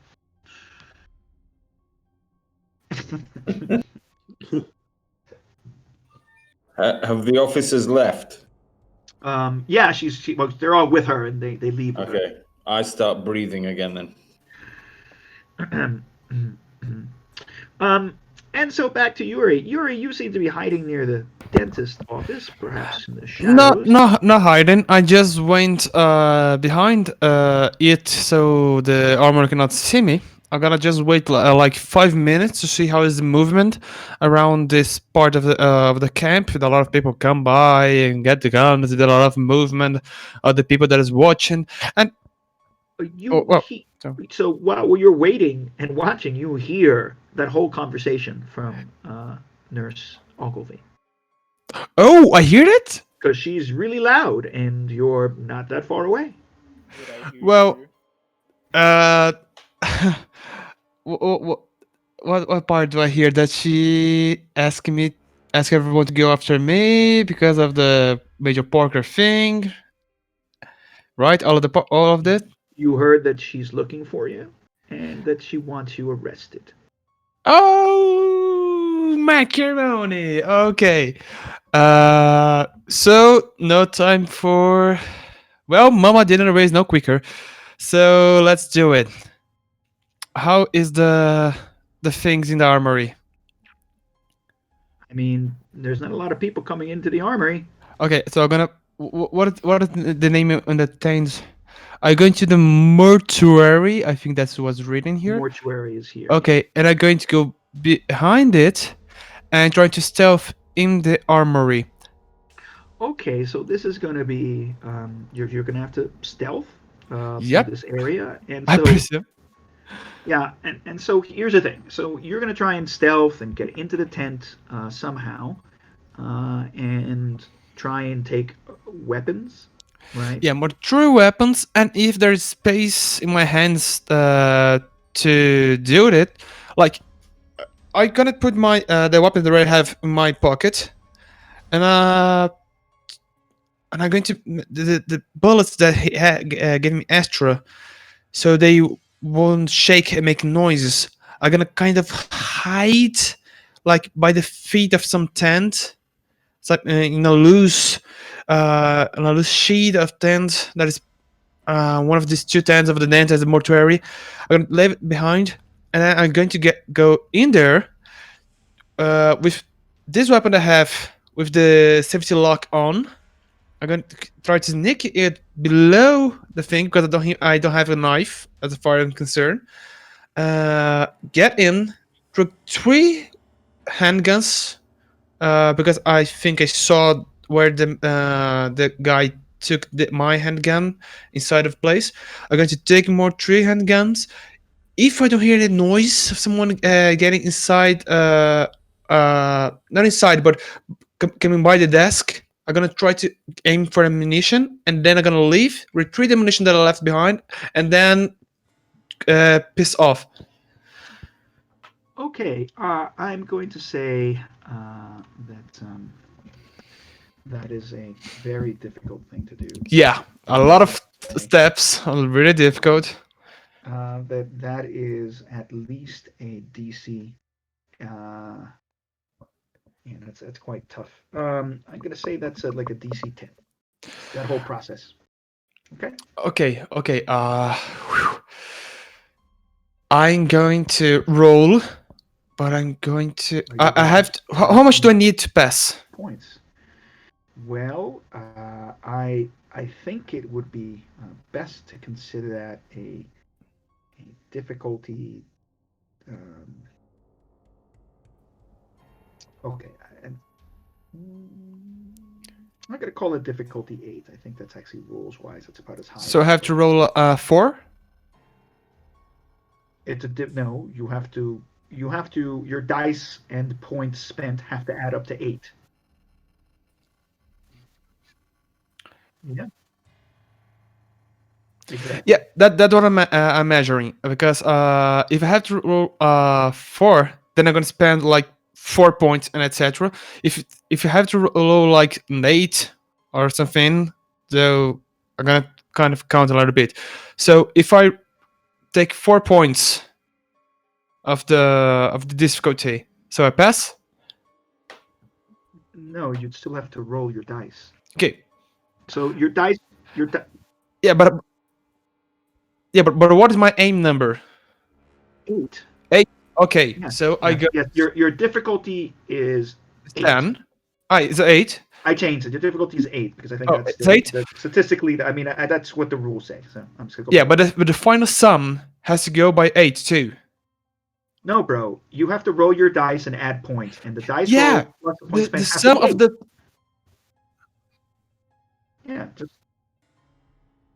Yeah, because the lowest possible dice roll is 1. yeah.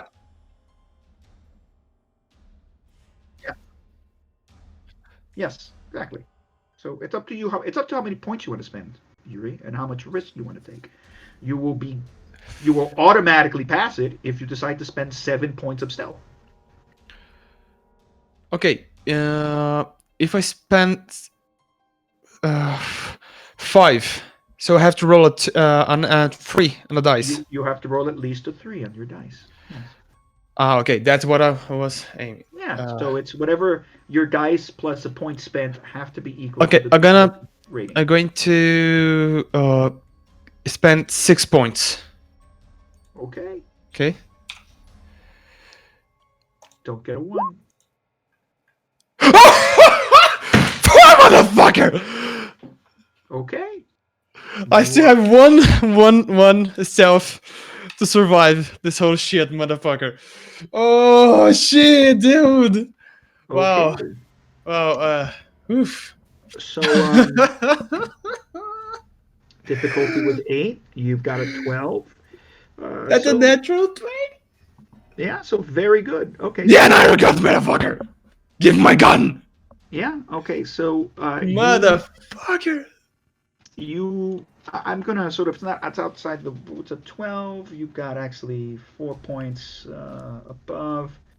Yeah, no, it's not double. If you would have gotten double the difficulty rating, I might have given you an extra bonus, but you're just very successful. So you get all this done without any problem. You're I'm a actually- ninja, motherfucker. what you do notice is the guy he's distracted. He's writing, but he's got a little metal flask that he seems to take out of his pocket and drink, and and he's kind of half falling asleep. So it's not difficult for you to kind of rifle through, get a couple more Rebly revolvers, and then as what you basically do is you pick up one of the stakes that holds the tent down, I guess, or something. You raise it up a little bit. You're able to sneak by. You do just enough to kind of make this happen. I said probably the back of the tent is tied up, and you can probably untie it, right, and retie it without anybody noticing it. So you get away. So where are you going to go now? First, I'm going to look to the sky, and I'm going to stand in front of the flag, the British flag that's by the mortuary. I'm going to salute the flag and say, "God save the king." I gotta take my my ammunition that I left back to not making noise, and I'm going for the trucks. And can I use the rest of my points to sneak the rest of the way? To sneak where?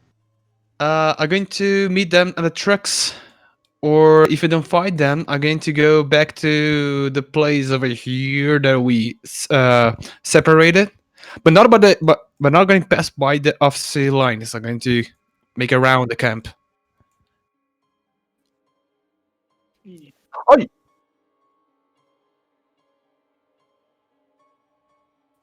I am by the mortuary. So I just come back and oh my god, you guys are here. Is that what happens? I mean, we could make it happen like that. I mean, Okay.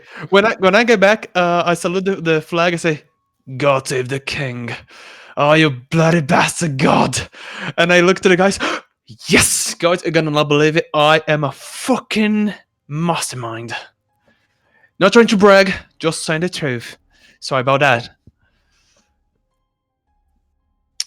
And I got, well, I heard that the nurse is looking for me. After all, I'm an amazing man. Not going to judge her about that. what is your going, boy? What was the results of your endeavor? And I like spinning the handguns on my both hands Are you doing while this? I leave the third one, the two ones in my belt, and I spin the two other ones Are you doing this by the nurses? Where are you spinning these weapons out in in the front open? in front of them. And where is them? Uh, Are you sure you want to oh, be spinning the weapons sorry, inside sorry, the sorry. mortuary? I didn't know there was a crowd here. So no. I'm going to. Okay, delete everything that I said. Sorry. Yeah, I think I step out and say, Sorry. "Sir, is everything all right, sir? Are those weapons loaded? Are you sure you should be waving them around like that?" Sorry, I just happy to be alive. I No take the. wonder. So, should we go? Should we go? Yeah, we've got a few nurses in there at the moment. The father's just given last rites to about 24 corpses. You just missed Ogilvy by a minute. She came in here with a bunch of officers looking for you.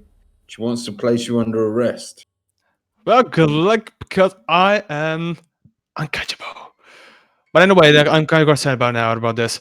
Why she's after me? I mean, I heard she heard screaming my name, but I don't know why. Uh, yeah, she's not happy with you at the moment. Um, we also thought we had the trucks coming back, but I haven't seen any sight of them yet. But we heard their engines a minute ago. Okay, take your guns that I brought you. Father, are you really not going to take a gun? I mean, a bayonet is not something that it can hide. You might want to hide that under your cassock, Father. I'll take a gun. And I give them the ammunition that I also got, the extra Okay. ammunition. So, as you guys are talking, eventually the sound of the trucks gets pretty loud. You can hear that one of the trucks is, backfiring, and they're loud enough that you know that they must have gotten quite close to where you are. And of course, they would be parked, but I don't know, 30 meters, 30 yards from the mortuary, kind of over here.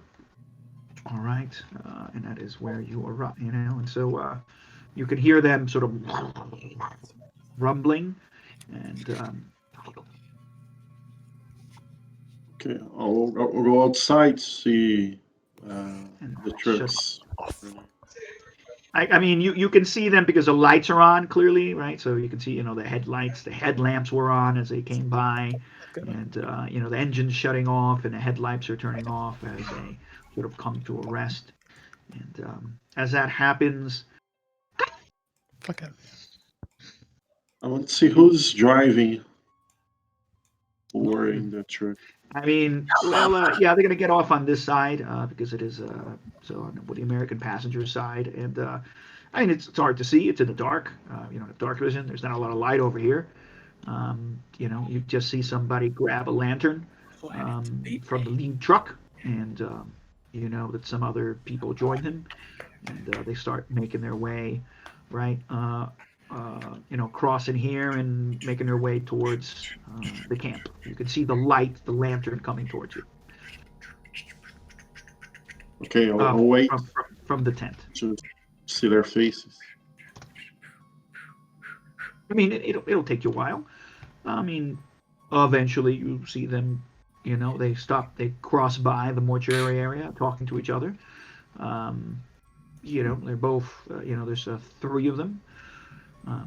You would recognize two of them are dressed as have the rank of military police, and the third one seems to be some kind of officer perhaps. They're all sort of covered in mud You can tell that there's mud up to their thighs practically. Their hands are all covered in mud. They're kind of grumbling and smoking, kind of silent, not really talking much. Do I recognize some? Nope, you don't know who they are. Okay. No idea. So, say, hey, fellas. And if you say that from the entrance of the mortuary, they stop and they're like startled. You can they're spooked. By the way, as all this is happening, you can hear the flock of crows is flown back overhead as the trucks came. Yeah.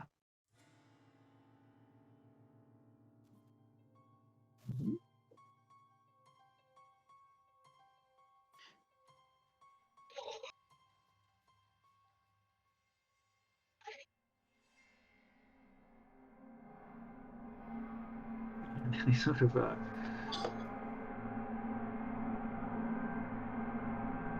they look at you and they're like they're sort of like looking at each other. Oh, excuse me, father. Sorry. What? We buried them. Isn't it too late to bury corpses in the dark? So there were a lot of corpses on those jerks. And sort of the other officer is just like, well, excuse me, is it any of your business actually? We had to bury the bodies. It was time for them to be buried. Really, what? It was.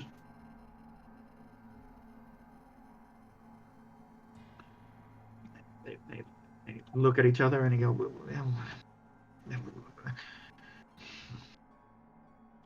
that's not important, really. I mean, whether they have their own graves or not. No, we're in the middle of war, huh? Oh, shit. Okay, let's do it. Scuffling. So that's going to be a scuffling test. Can I hold, Father? I'll try to hold him. Lost her heavenly patience. Right hand side of your. Can we help? I mean, you guys could all get into a scuffling match if you like. There's all sorts of opportunities for the scuffling. I do not scream, but I just cheer a little in a mild sound. Church, church, church, church, church.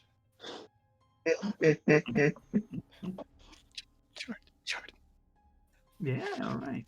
So this is going to be I'll try to hold the Father Rival, okay? what happened. That's going to be a contest. Yeah, that wasn't a very good scuffling. So, I'm going to. Okay, what's your scuffling pool? What's your total scuffling? 5. Let me find a appropriate NPC. Real quick, just the data here. That's gonna look at. Can I try to hold Father Rival? It's simply one of the situations where You don't want to. it's going to be fighting each other. Okay, so he's a bit surprised the scuffling's going to happen. Normally the initiative order here, how this works is it's the person with the highest point pool or the highest remaining point pool, for example, right? So I'm just gonna. I have 13 points. Oh. Yeah. Okay. So it's like, yeah. So you didn't say you were getting into scuffling, right? And this. I think right now this is just between. This comes out of nowhere, right? This is Father of War just suddenly comes out of nowhere and pops him, right? You have the total surprise in a sense. So I'm gonna roll. I'm gonna roll a d6 and just gonna roll just a +1.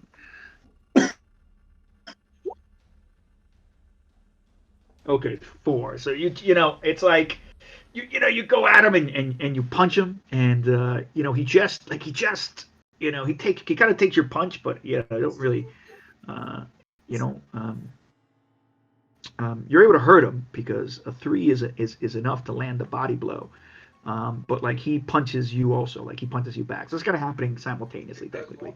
So you can roll a d6, and a d6 minus 2, I believe that should be your damage because you're just using your fisticuffs.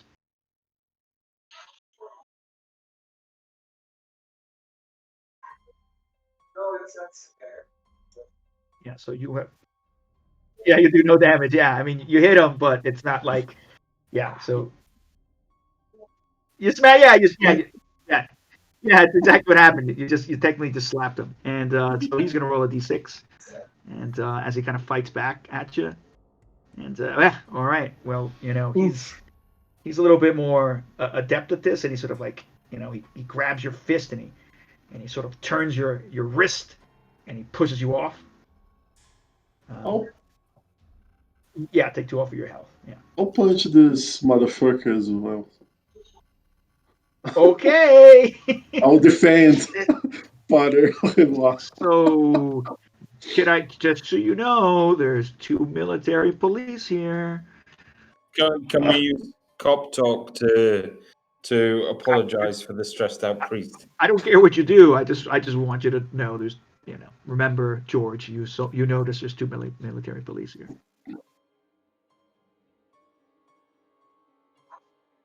Yeah, yeah. That's fine. I'm just I know it's totally cool. I just wanted to make sure everyone remembers what I said before. So Police as a. What the- there's military police. Yeah, they're technically they're police that function on military bases. They're military, they're soldiers, and they're technically the police force. Okay, I'll just hold Father Revoir and say, "Calm down, Father. Calm down." And say, "I'm sorry, guys. He's really mad about the way they're treating the." So this would, I guess, be. I mean, I don't know if it's your superior officers. It would be offering violence or using threatening language to a superior officer. In 1915, the maximum penalty for that would be penal servitude. And so you're. Yeah, let's see. I mean, he's an officer, so you would be what, Anthony?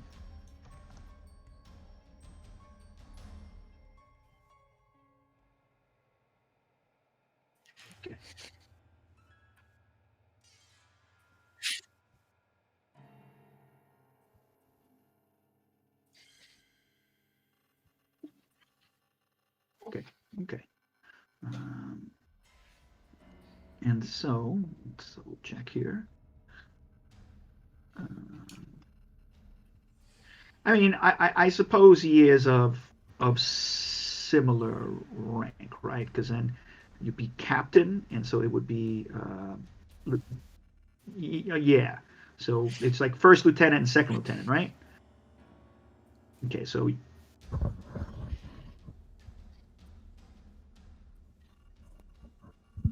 okay.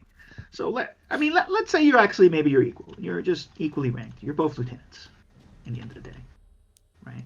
And what I mean, military police have their own like they could also be officers, no, or they would be something else. Is that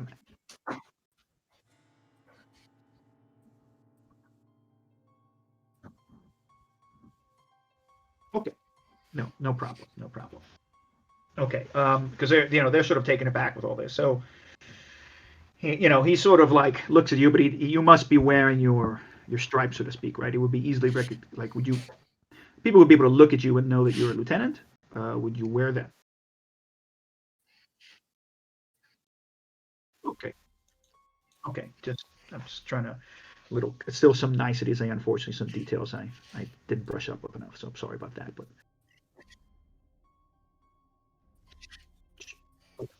all right, he's like, All right.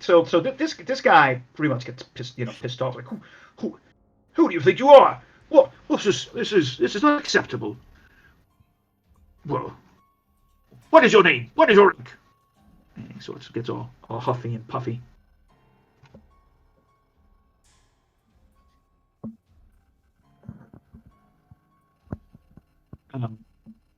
And he looks at the two military, the two MPs, and I guess so he would know you're both equally ranked, right? So he's sort of been embarrassed by this, and he's like, I guess what do you want to do with him? Like, what do you anything you want to get out of him? Anything else you want to?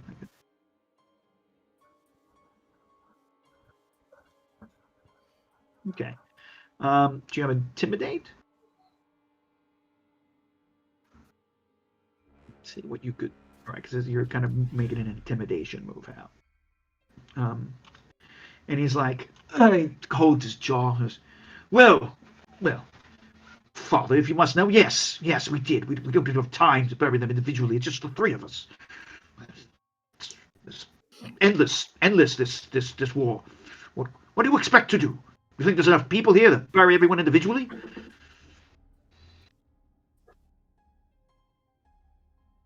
Yeah. Okay. Can I say, isn't it a bit strange that they're getting officers to bury the dead in the middle of the night?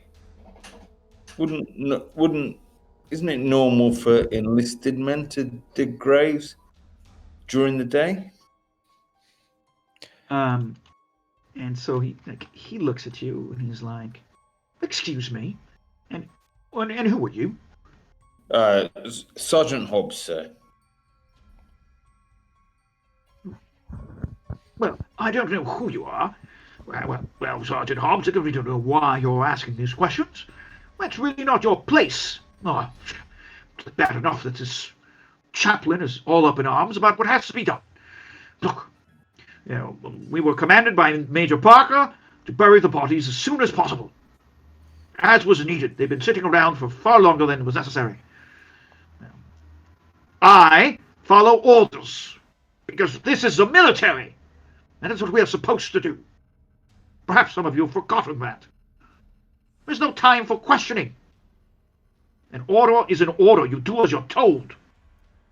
Sorry, sir. We just heard that Miss Ogilvy that order, not the major, but sorry. I'm sorry.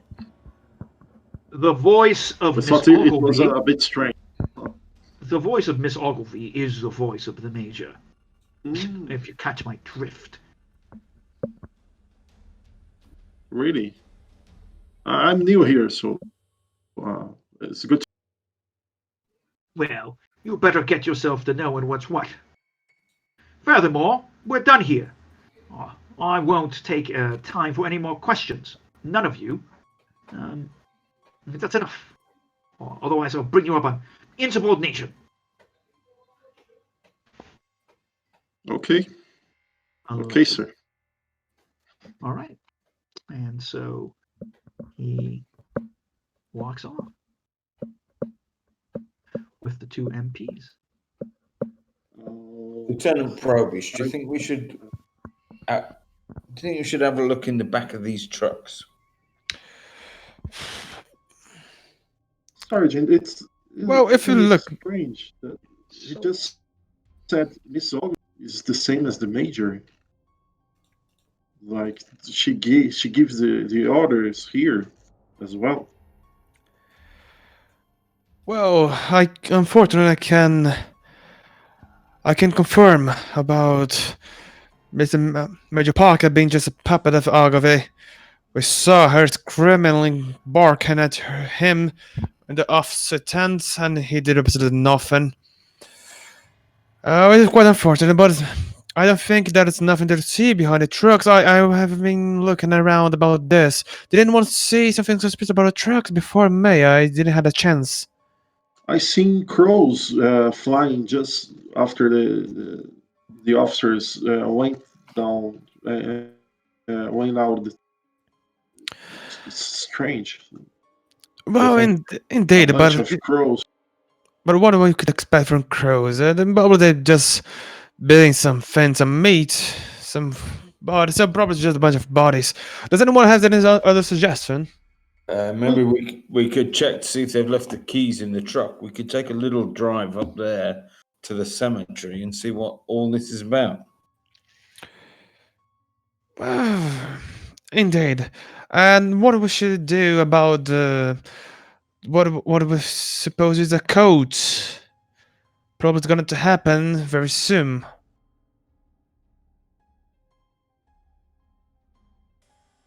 Um, Yeah. yeah. What time is it now? Oh, it's probably maybe it's been an hour and a half. You guys been doing all this. Nighttime came 7 o'clock, 8ish. It's getting close to lights out. Okay. The thing of the code's gonna happen in the middle of the camp, right? What? No, I got lost. Sorry.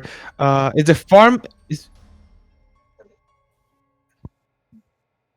Ah, Yes. okay. Thank you very much. Here. You were you were kind of invited to come talk there. Okay, so what we are going to achieve by take one of the trucks? Well, I don't know. It just seems a bit odd that they're burying him at night.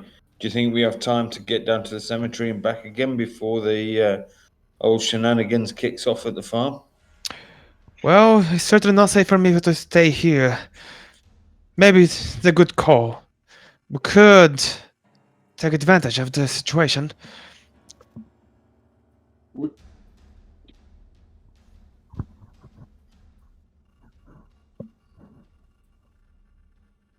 Yes. Yeah. Really fast. I mean, I guess. I mean, you guys were talking for the moment that you guys heard the trucks and you got up and you decided to walk over here. I mean, I think this whole process has taken about an hour, at least.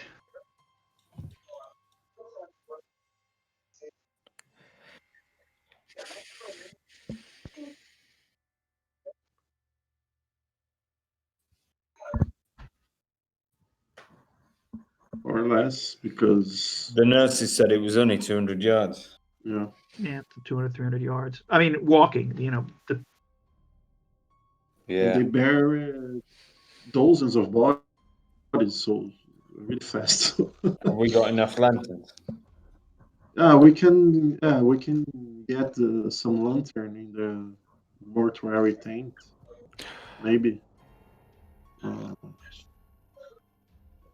We can can we turn it off or just and turn it on when we get near the I mean, you would lantern, need right? some matches and stuff. I mean, these are someone has these a are like lighter or oil matches or lanterns. Who's got preparedness? I mean, someone likes smoking, so probably Au revoir has them because he's lighting up cigarettes.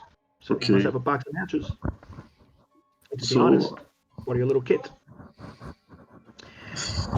Can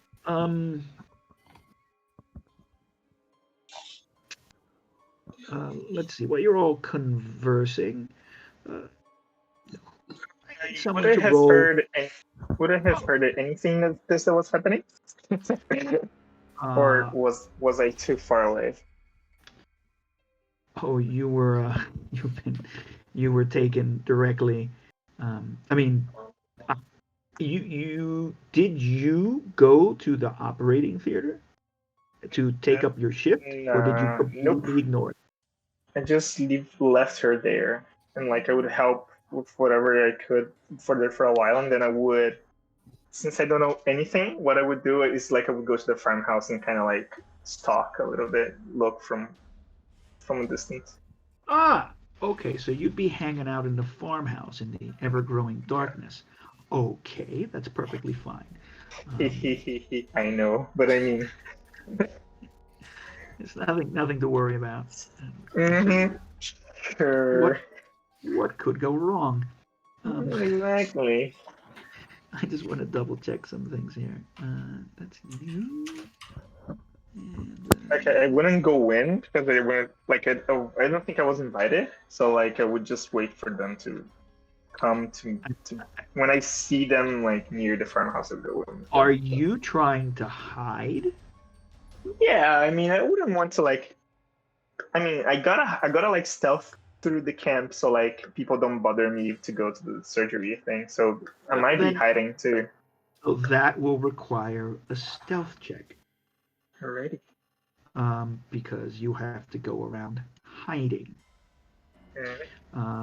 Francis Doc Patterson, I see you have 4 of stealth. To do this is going to be a DC 6 because now you're trying to hide away in a busy camp. There's probably nurses all around who know who you are, and so you're gonna have to try and extricate yourself from this scenario and stay hidden near this half collapsed farmhouse. So it's 6, right? Yes, difficulty 6. So you can spend as many points as you want and roll a d6. Okay, I'm gonna spend 2 points then. Okay. And oh wait, sorry, I forgot how it worked here.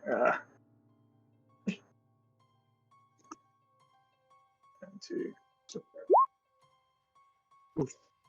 Okay, you are successful. You are able to move away through the camp, leaving Cheery behind in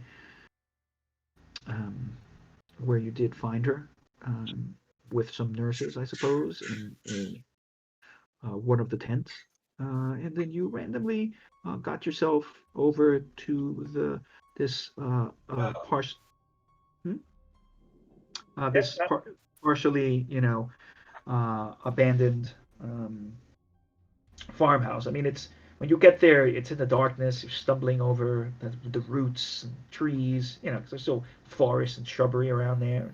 You sort of finally get there. The place, you could walk inside. There's a hole in the walls. This is tumbled down. It's 2 stories. Um, you hear, like keeping my distance. I yeah. don't want to go in. Okay. Yes. By the time you get there just as a huge flock of crows seems to be cawing and landing on there.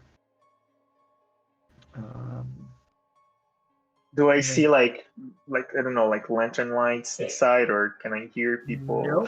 no, there's no lantern. There's nothing going on right now. God, I just hear these crows. At that point in time, these crows, as they're landing, they're cawing, but the cawing is quite strange.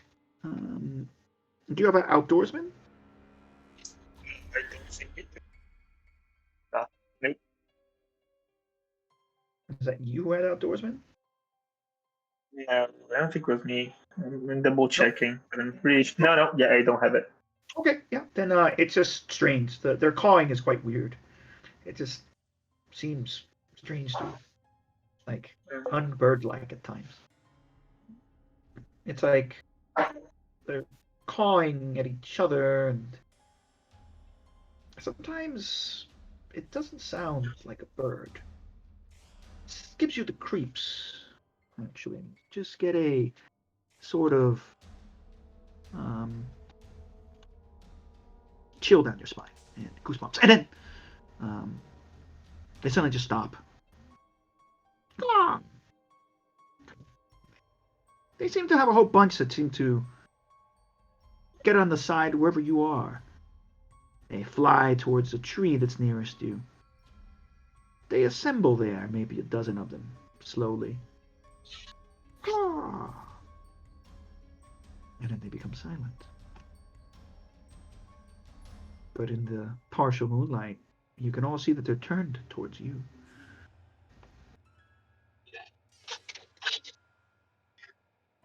Okay.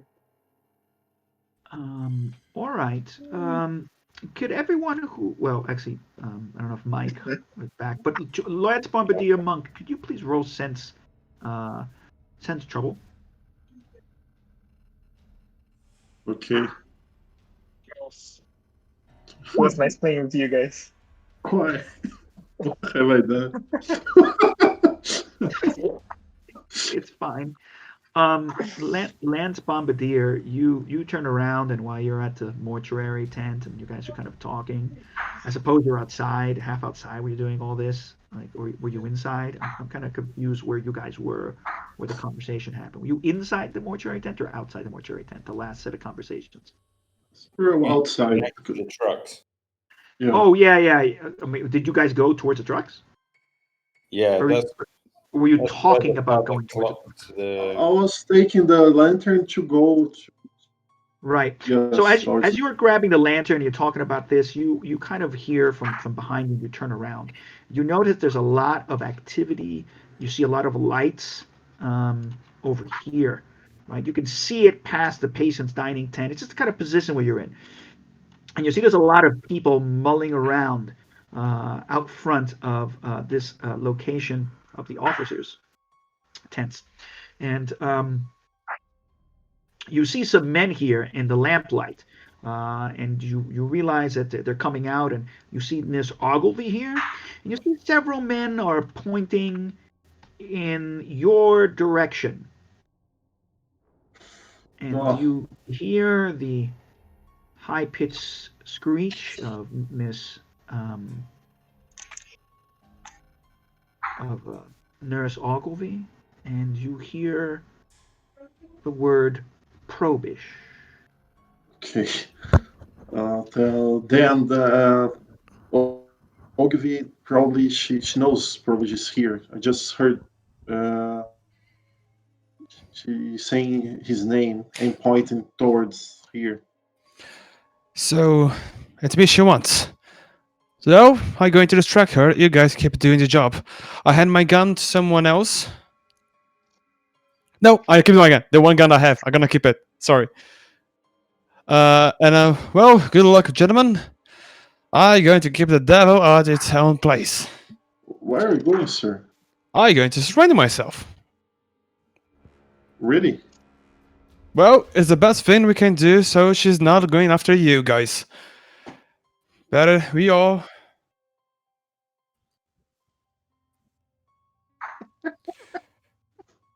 Absolution. Yeah, forgive this before death.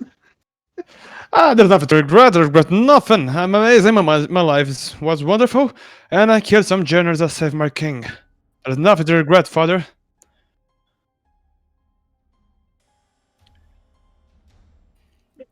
I make the cross to myself. Thank you, father. Gentlemen, has been an honor. Do not disappoint your country and your faith. And I go towards Ogovish. Oh, pompous, nose up, chest, just inflated, back straight. And I go fast so she doesn't know they're with me. Or she I'll doesn't use really my get a clue. chloroform. Um, so Yeah. okay, you guys are No, gonna. no, no, no, no, If you do that, you can do it. It's gonna be a scuffle. no, I won't do it. So I want to confirm here, looking at the list of potential offenses from the 1914-1918 British Army military crimes resource that I have here, and I suppose would this whole thing be um, not causing mutiny in the forces, disobeying in such a manner as to show a willful defiance of authority, a lawful command given personally by a superior officer? Would this be disobeying a lawful command given by another officer? Would this be? This is kind of a strange thing. Yeah. I'm just. Yeah,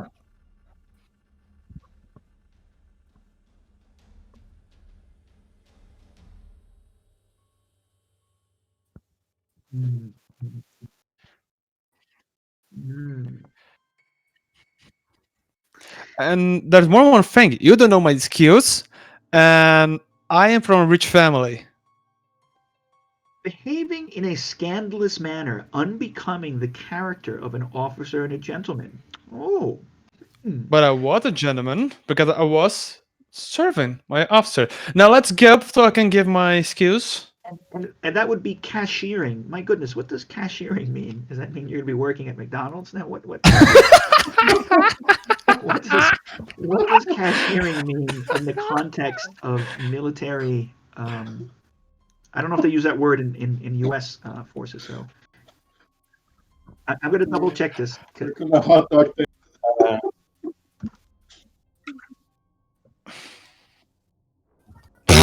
Man, They which my say it's Oh, well, I a found it here. ritual So, dismissal of an individual from some ah, Military degradation. yes, probably demotion. Is it? it is. It is generally within is a ritual dismissal. Yes, let's find this. This is the most humiliating punishment of cashiering. So the military punishment of cashiering is a Dismissal. ritual dismissal of an individual from some position or responsibility for breach of discipline. Ah, well, this is like when they rip off your officer stripes. Oof. Well, Yeah, that's gonna hurt my character.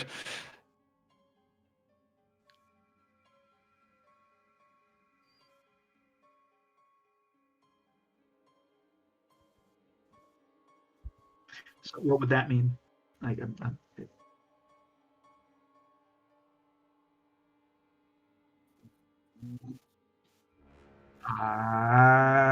right. So they could take you from an officer and make you actually enlisted, and then remove your officership. Oh, fascinating.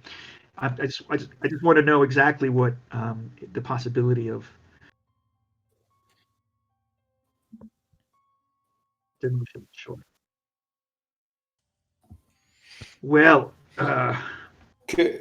Probish, you start walking defiantly across, and you guys see him. His back is up, his shoulders are back, his chest is out, as he walks confidently past the tents across the pitch towards the officers' quarters, which are a line of lantern lights are moving towards him while this happens. By the way, what are you guys going to do as officer? Second Lieutenant Probish goes on towards his. I was wondering whether I should run after him and pretend that I've arrested him. So that when they do say, or put him in the brig, or whatever they do in these places, that I could pretend to take him under custody. That's actually a good idea. Good try, Sergeant Hobbs. You could try. Okay, I let him. Go ahead, try. Okay, so I run. Bad. You They're run after chloroform. How close are we to Ogilvy? Are we within? You're. I mean, on the map, it's We're like within earshot. they're moving this way and you're moving this way, and it's like you're going to meet somewhere here, like in the middle, essentially, as they come towards you. You're probably going to meet in this little road here. That's basically equal time. You're going to meet in this small lane in between the tents. All Gentlemen, Come with me, Probish, you scumbag. They're gonna lock you up and throw away the key. you say this very loudly, Yeah. unnecessarily loudly. And I say even more loud, what is the meaning of that? And so I'm going to ask Lance Bombardier George Monk and Father Hervois, what are you going to do? Wow, this is transpiring.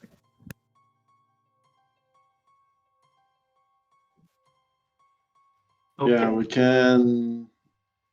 Well, I forgot the word. Okay. We use the distraction. All right. Totally fine. And so are you guys going to do that with the lantern light on? I'll put it off. And Oh, well, okay. yeah, You're going to try and yeah. sneak Sneak through the darkness towards that way. That's Yes. totally fine. Father, Okay, do you very good. have a lighter, right? Or matches? Okay, great. That's great. Okay, and why? I'd say it's a clear night. You're gonna have a half moon. So it's yeah.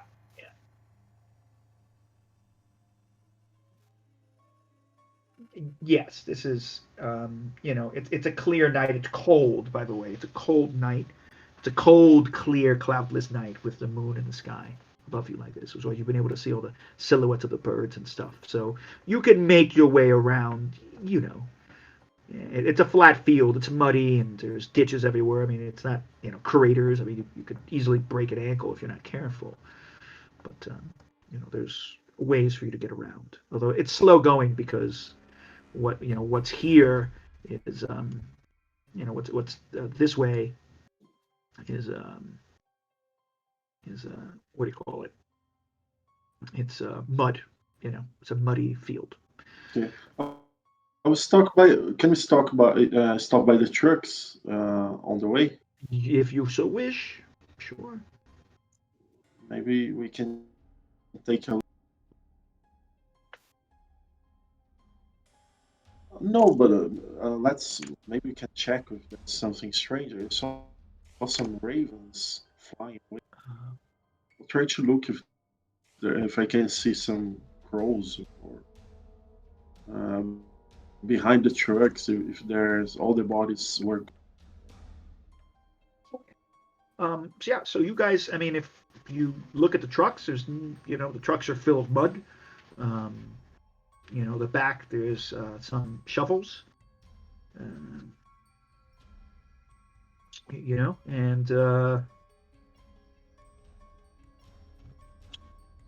Okay, I'll take one of the show.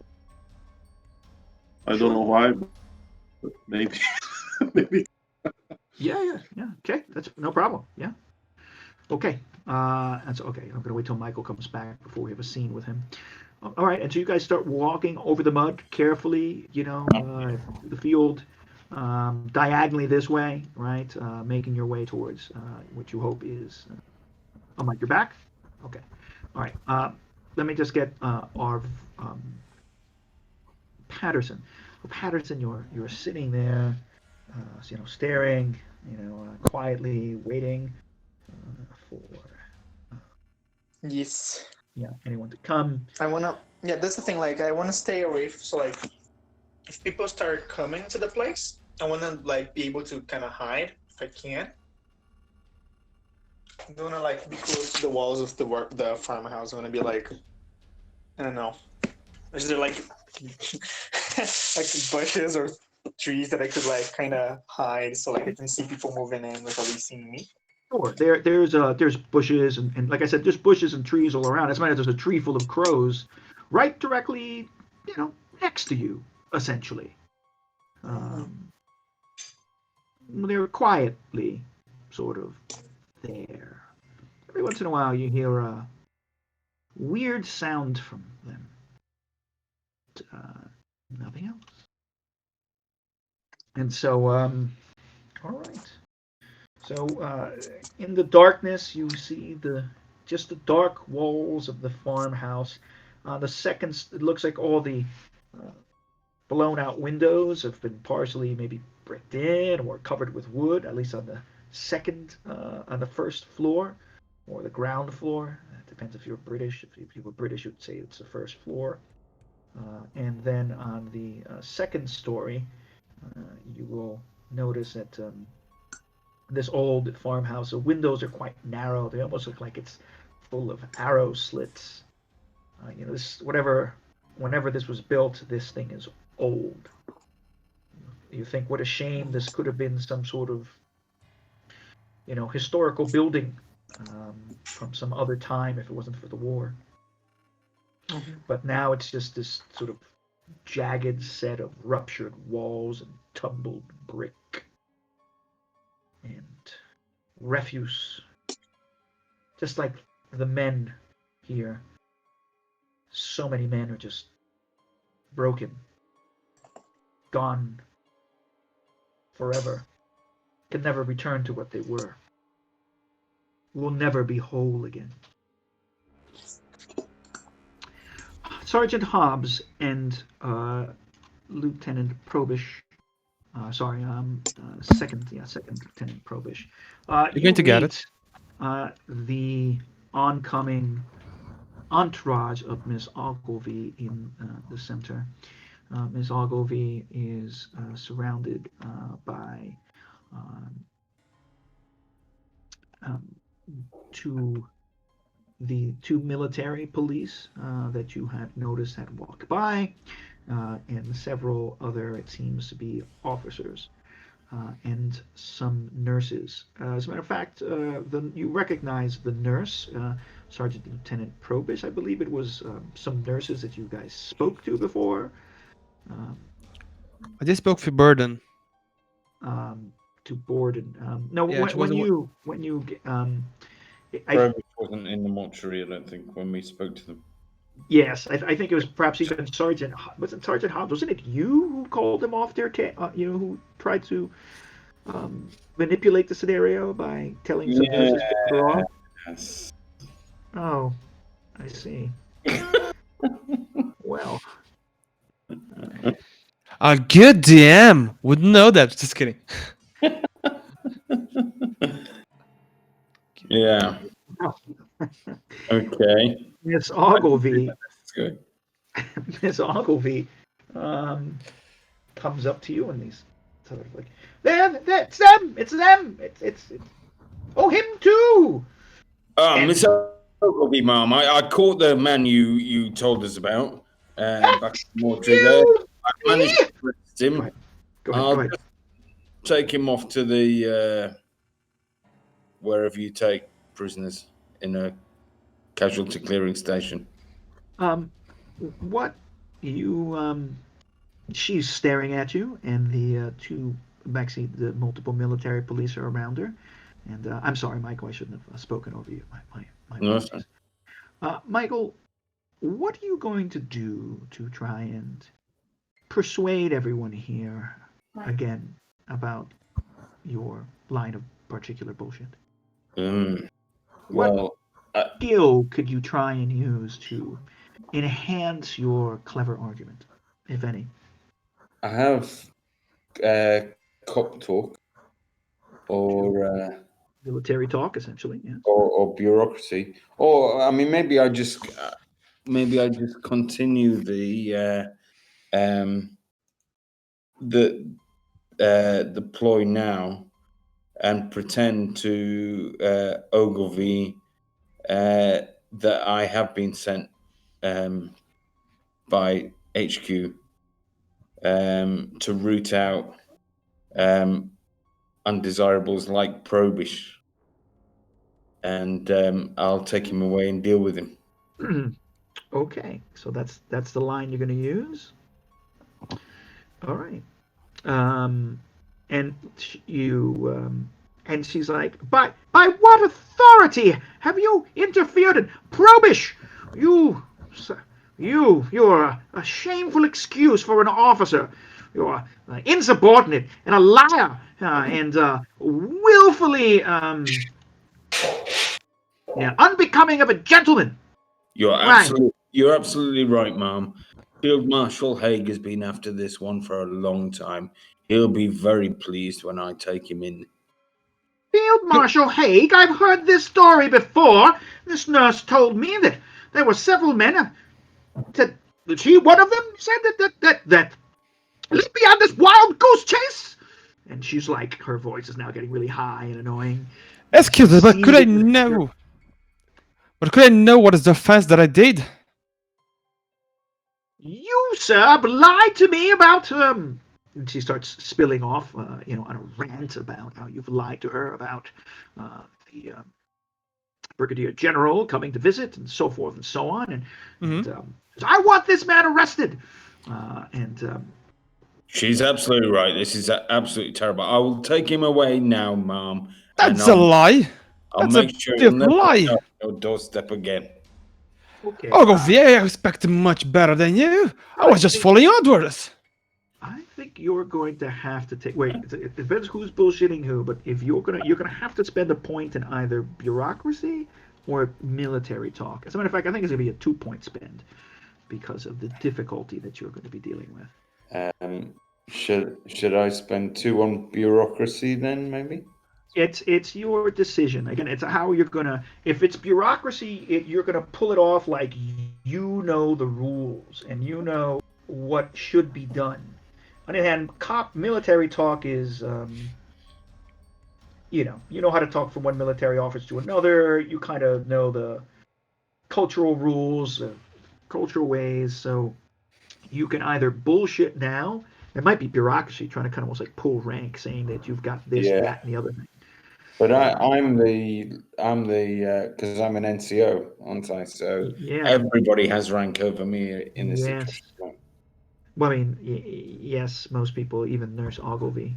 So this is a problem. You have.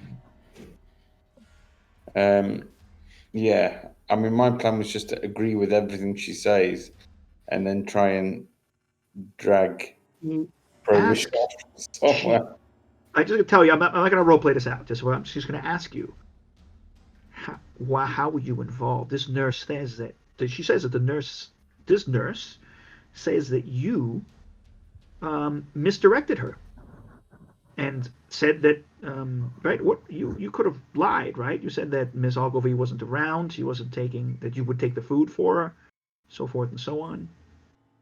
You're the one who held the lunch up or the dinner. So how do you explain your actions is what she demands. And what proof do you have that you are who you say you are? Is What do she you think? asking me or asking Yeah, her? she's asking you. Like, I'm not gonna have Nurse Ogilvy screech it out, but that's basically what she's saying. She's like, what evidence do you have that you are here to root out trouble? What paperwork or command do you have from the higher ups that say that this ridiculousness? However, what reason do I have for not court-martialing you amongst with this sorry excuse for an officer? Well, Mom, if you want, we can go right now to a field telephone and we can get Field Marshal Haig on the phone to verify my story.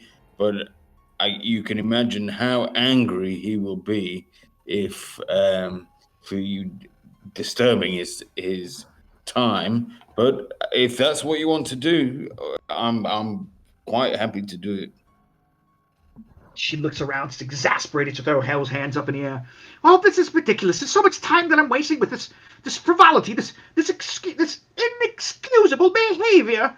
Well, you aren't going to go anywhere anytime soon until I get to the bottom of all this. But you, Probish, you are definitely not going anywhere anytime soon, injured or not. And I'm going to have these men watch over you, and we're going to put you in. I guess there must be some sort of maybe tent that they would put you in. I couldn't agree more, Mom. I will take him to the detention center right now. You're lucky that I don't put you in it right now yet, but there's a lot of rubbish going on about here. A lot of rubbish! And I don't know where the rubbish is coming from, but I won't have it. I won't have it. But until then, you're on latrine duty. And you're on double latrine duty. As he points at Probish. Okay. Until I get to the bottom of this, and I know for sure who's lying to whom, and about what. I'll take him straight to the latrines now, Mum. Good. Yes, let him start working now. I'll have this MP accompany you to make sure that he completes his work. I want it spotless, Probish. Spotless. And yeah, I don't say anything. I just look really smirkly to her, like, you think you got me, but you're just fucking wrong. And so I don't say. I just look to her like in disapproval, lightly shake my hand, with smirks in my face, like I know they're wrong, but no. And so they're gonna take you over to the latrines. Yeah, the fucking shit pits. and Next to the incinerators. yes, yeah. So they're gonna get you into a shovel, a carpenter's shop. Actually, there's probably some shovels right there by the latrine, and a wheelbarrow, and the MP is gonna say, "Get to it." Well, there's two of us and one MP, isn't there? Yes, yes. And he looks at you, sort of smoking, and Maybe I could get chatting to the sure, yeah, you can start MP chatting to the and MP. distract him while Probish smashes him off the back over the back of the head with a shovel. Well, I mean, you're gonna tell Probish that while you're walking. Yeah, I could. Could I whisper to the plan to Probish? Sure, you could. Okay, Probish, that's the deal. All right, Probish, you get yourself into, and so you start shoveling. And Sergeant Hobbs, the MP, is warily eyeing you. So, Before- how long? But before I start doing my job, and before Hobbs starts picking, could I try to speak with the police officer? You could. Like, okay, I'm quite tired of this nonsense for this woman. I thought that she was the only reasonable person here, but obviously not. I demand your explanation of the accusations against me. Sorry, mate, but that's not my problem. You got work to do. It's I over don't there. got a work to do if there's an accusation against me. You've been accused by Nurse Ogilvy and the Major. That's all I got to know. Shovel's did- here. Shit's there. Get yourself shoveling the shit. I The don't really care. The major is at surgery. How could it make an order? He sort of goes by his holster and he says,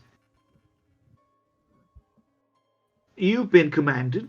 Your punishment right now is to get yourself shoveling some shit, right? And technically you're under arrest.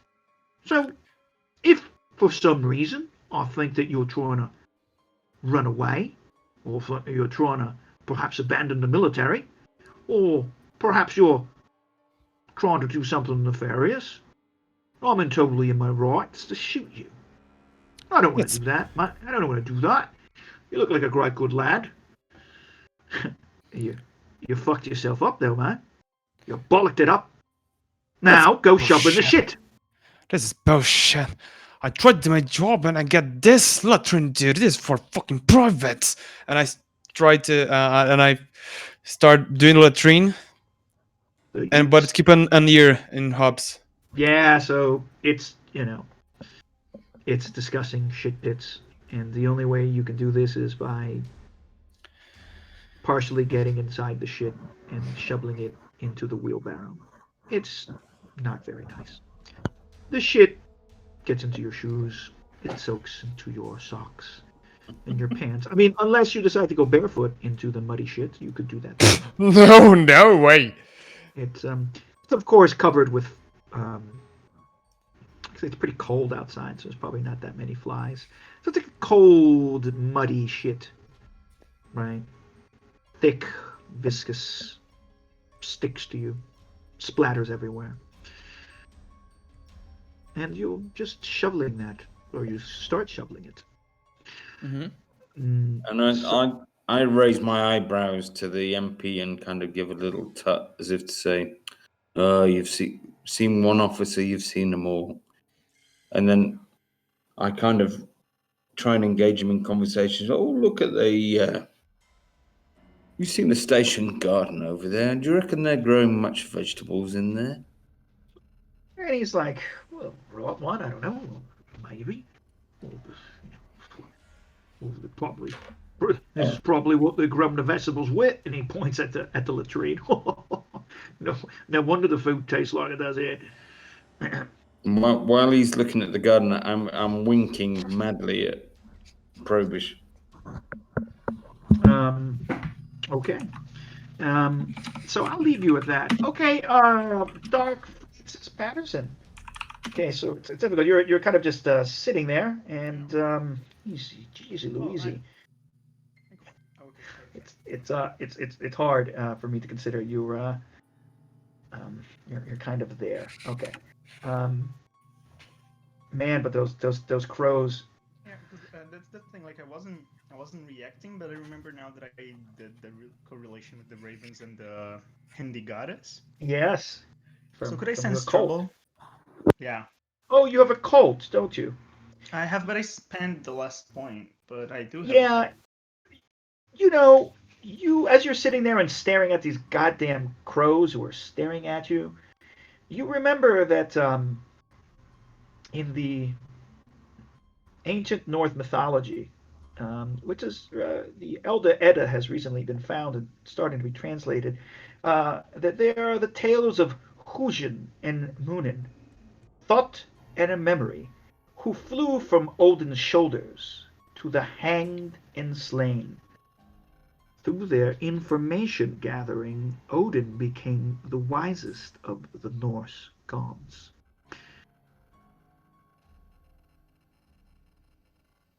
And just enters your mind as you notice that the crows seem to be watching you. I don't see like any movement around me, right? Like Nope. nothing at the farmhouse, nothing.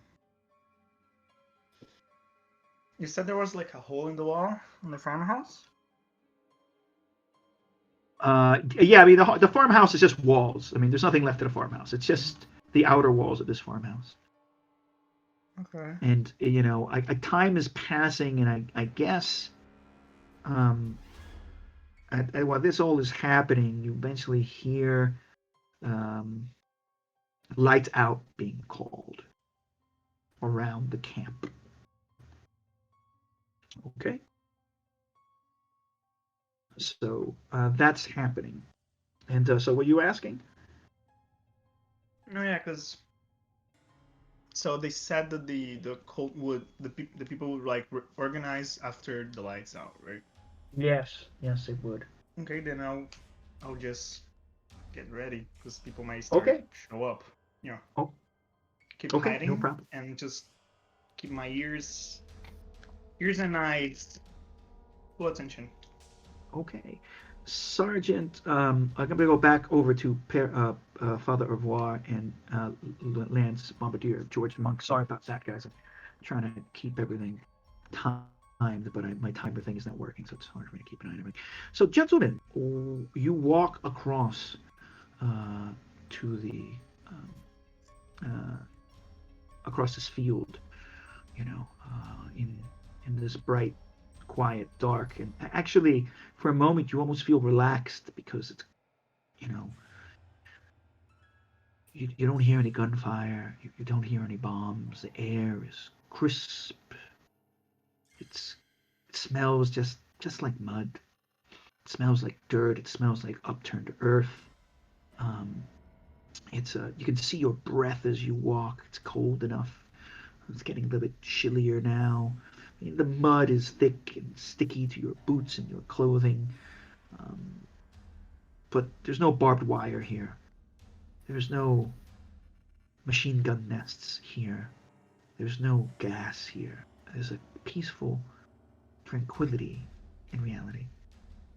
Um, and even though, that doesn't even have the hustle and bustle of the camp, it's comforting for the moment.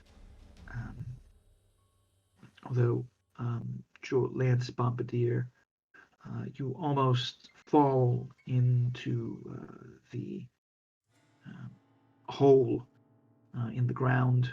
You have stumbled. Father Voir just catches you as you see now in the starlight that there are some silhouettes of crosses, maybe um, 30, 40 yards ahead of you. Uh, you kind of ended up coming across what seems to be a well-trod kind of some tracks here, but probably these truck tracks, right? You partially stumbled across, and then you can see that I guess like a part of a big shallow hole's been dug around here. Um, you could probably step into it. It probably goes up to maybe your little above your knees, um, and it's not too hard to see uh, the shining white linens of a bunch of bodies that have been laid out. Yeah, well, I think it's time to light the lantern. Yeah, you could light the lantern now. That's fine. Yeah, and you light the lantern. And, now you see just this field of partially partially covered white blanketed bodies. This looks like a wide, shallow grave. The dirt's been hastily thrown on. Um, the dirt isn't enough to completely cover up, flashes of the white linen that have been.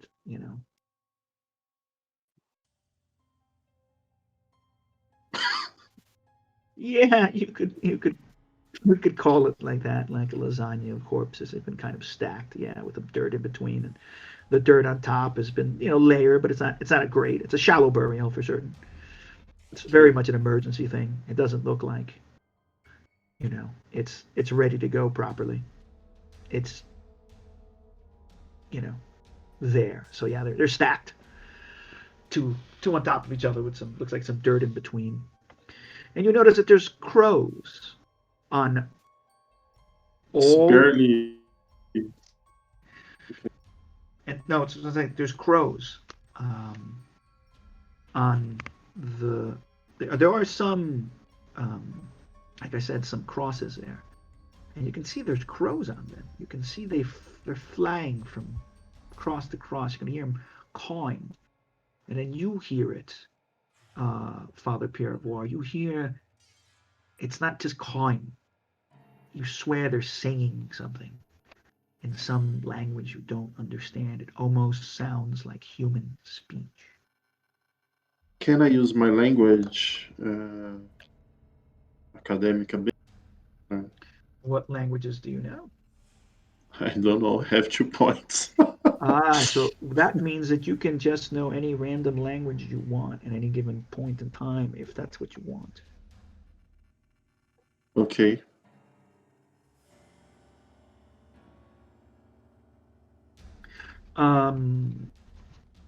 I believe you know French, Latin. I got some look at your character sheet. You know French, Latin, English, ancient Greek. Is that right? Greek. Uh, yeah. Okay. Rock and roll.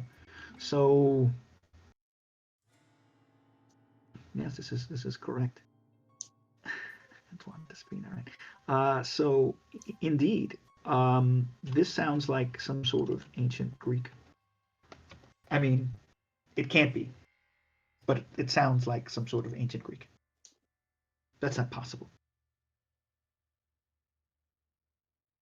I mean, they're all suddenly saying. First, it's a cacophony, and then what happens is they all sync together. It's like a chorus. They all start saying these sounds at the same time. And sure, monk, you can know Greek. I'd like you to explain why you know Greek. But it is Greek, but you think it's ancient Greek, not 1915's Greek. But you doesn't just know enough. You don't know what they're saying. But Okay. you know they're saying something. Please roll me a stability check. As you're standing in a mass graveyard with these unusual crows speaking what sounds like a human language to you in the middle of the Okay. dark.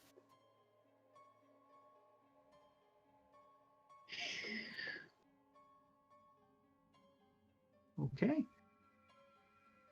You have spent 1 point of your stability, and you Yeah. have you passed. Despina.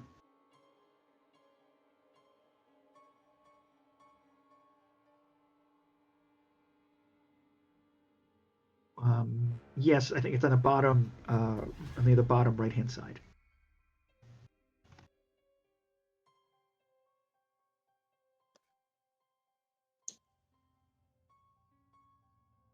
Whoa. Okay. All right. Well, all right. You lost 3 points of stability, but you didn't lose any more because you passed that. So, all right. So make sure you take your stability off. You're freaking out, Despina, Father Despina. You feel this is the hand of the devil. These are demons. This is unnatural. This place is cold. Whoa.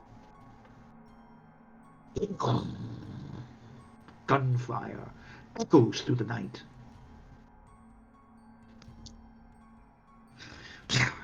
And it flies off and they all start scattering. They're still saying something as they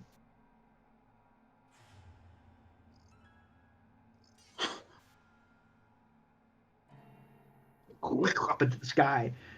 Stop, Father. You are calling too much attention. It just crows. It just crows.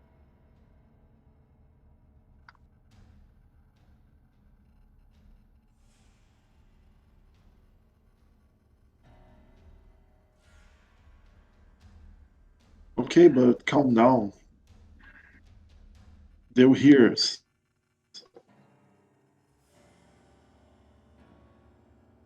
Yes, I know they're barely buried. It's fuck. What's happening here?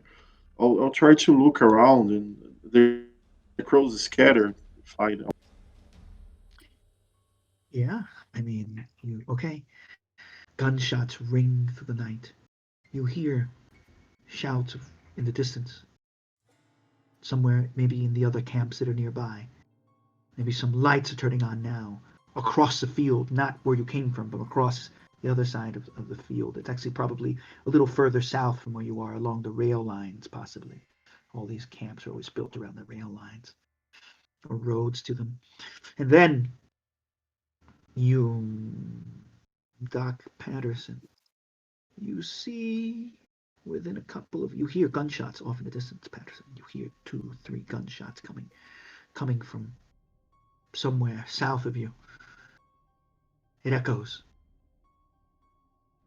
You hear some stirrings in the camp, Father, Captain Patterson. And some people coming out of their tents. You can see it here and here in the officers' quarters, not too far away.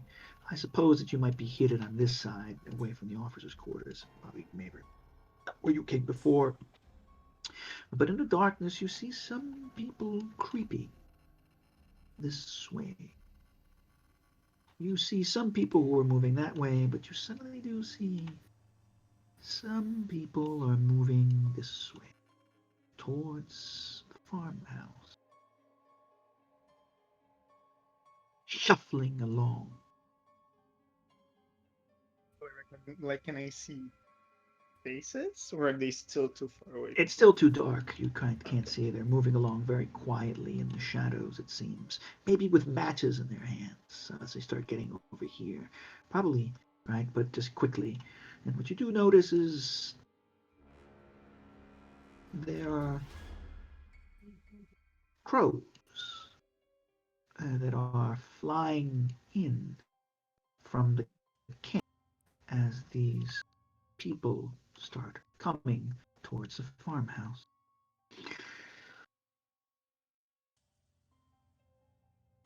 Quietly creeping in the darkness. Second Lieutenant Probish and Sergeant Hobbs, what are you doing? Well, Well, what do I have choice to do? Well, what I do was you being want to do? sarcastic at shoveling. Okay, you're shoveling. Sergeant Hobbs, you're making small talk. Yeah. The MP is. I say to the MP, look, don't you think this is a bit weird? It's already after lights out, and she's got that guy shoveling shit in latrines in the dark. Surely, Excuse me? Oh yeah, you would have heard the gunshots too. Yes, sorry, Anthony. Yes, you're right. You would have heard gunshots off in the distance. yeah. 2 of them going off. And the MP like turns. Yeah, when it happens, and he's, what was that? And he grabs his weapon. That was close. Yeah, you're right. Let's go and check it out. He turns to you and he's like, he takes his gun out and he goes, you keep on doing what you're doing, or and don't you think of doing anything else. You're in enough fucking trouble. You stupid bloke. Right, don't put yourself any more bollocked up in the shitter. Any more than the shit that you already are. Yeah. And stay low. Something's going around. Come on. And yeah, and so he, you guys start moving off. And he says, "Sounds like it came from beyond the railroad." And the guy like starts moving this way, basically, trying to cross the railroad in between the past the latrines and the sterilizing house. And he's like, he gets up. He's like, "Was there a light out there? There's a light."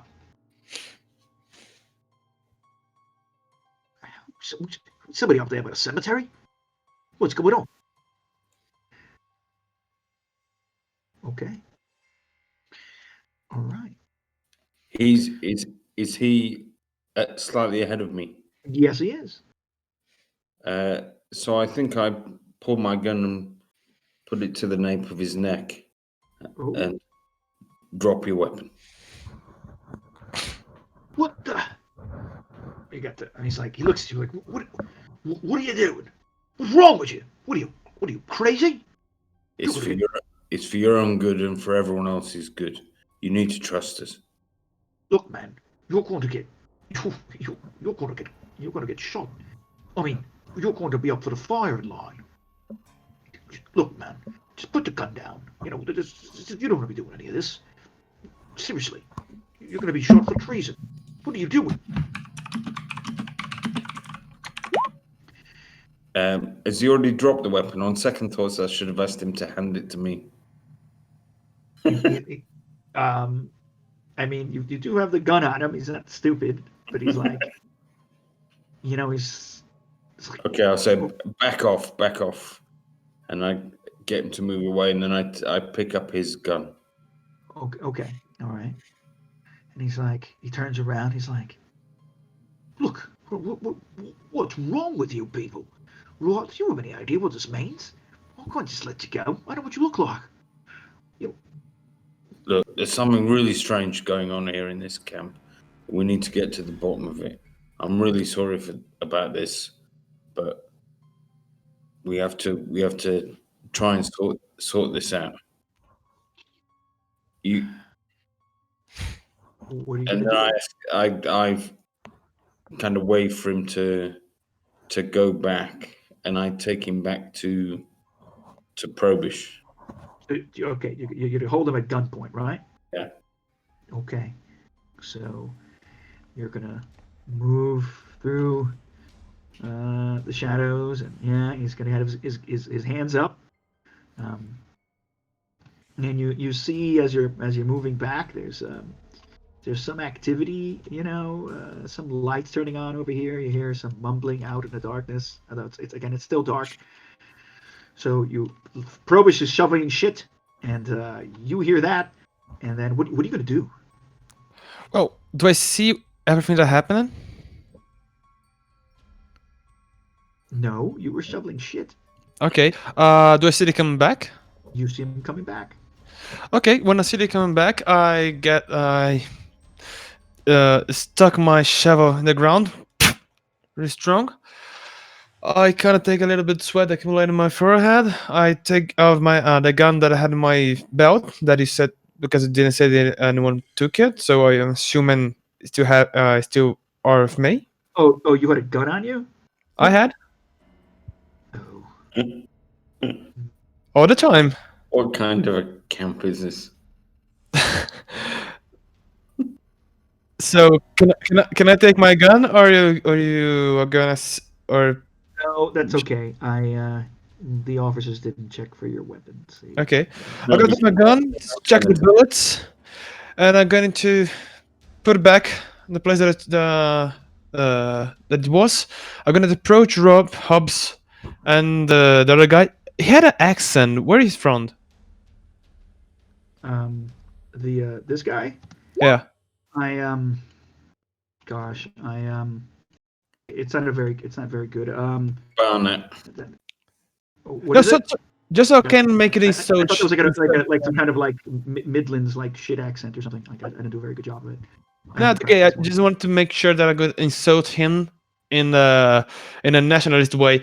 But anyway, I approach them. I say, "Good job, Hopes." And for you, next time that you get to talk like that to an officer, I steal your officer. Don't get so funky. Lieutenant Probush said the laundry is just over there. Maybe we could take him in there and just tie him up with a few sheets, just so it doesn't cause any trouble. And when we sort this out, we can come back and let him go. Yeah, let's hurry up. I'm going first to see if there is anyone there. While you're talking, you see some people with lanterns coming down the road over here. Down with your arms.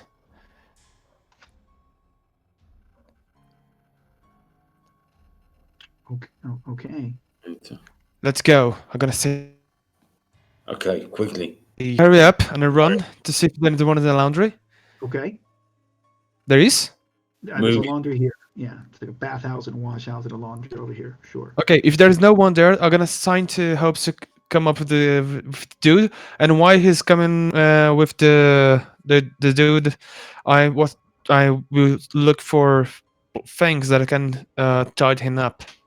Okay, you guys are gonna try and tie him up. Okay, all right. Back to Avoir and Lance Bombardier Monk.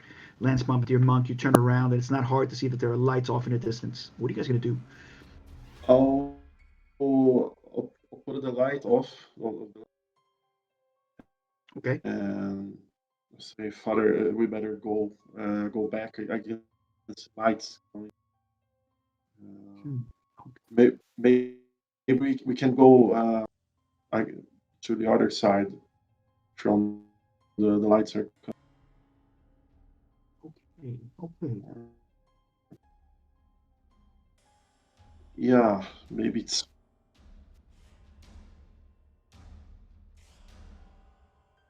What? Well, what enemy?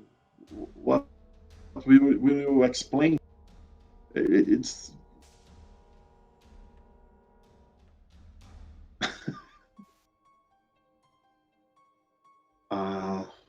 I think it's not good to be firing firearms near the camp. So.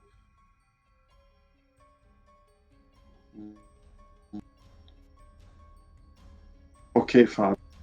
Okay, but I think it's better we go the other way. Okay. I'll pat his shoulder and try to come with me, please.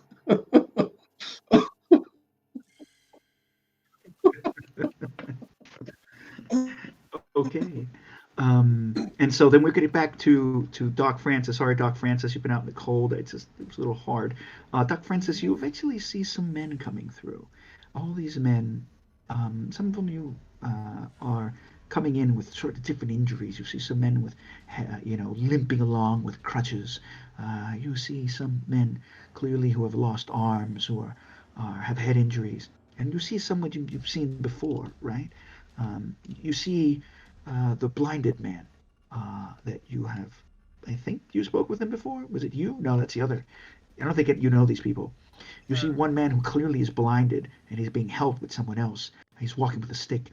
You see another one who clearly is walking on crutches, has a leg blown off. Many of the maimed are coming here towards this broken down farmhouse in the dark against orders. Against um, uh, um, regulations. Lights out, it's lights out. It's quite strange what you're seeing here. Oh shit! I'm in a map section. What the fuck happened here?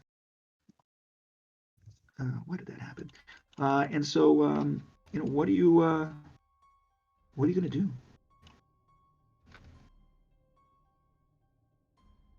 They're going together, like inside the farmhouse, right? Or they like just standing around the farmhouse. They're coming in the farmhouse quietly, and they're congregating.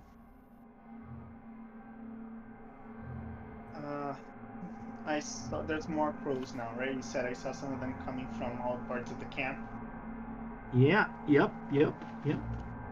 Are they They've being flown up noisy? and they're now landing on this sort of structure. Are they being noisy, like with the voices again, or No, they're being quiet. Very quiet.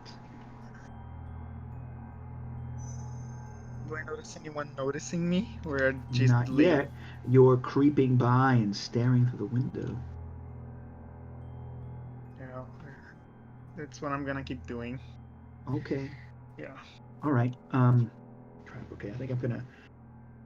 It's already 11:16. I think Mr. Michael's gonna have to. Yeah, I Even think more so. than I do. We have to close off. You're gonna normally 11's a little. I got to try and close the things off at 11, so a little overtime.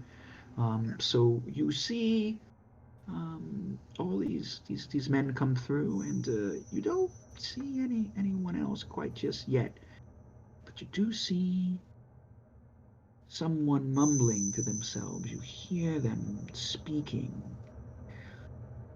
and you know it's Hindi, or one of the many Hindi languages of the dark subcontinent. And you see him. He's not injured. He's leading, seems to get there, and everyone seems to surround him. And he's mumbling something to himself. You can't quite hear it. But it's probably the prayer you heard him before. It's the same guy. It's this. It's Dao. Yes. It's this Gurdip Dao. And the crows, the ravens, they're starting to make sounds that sound like what he's saying.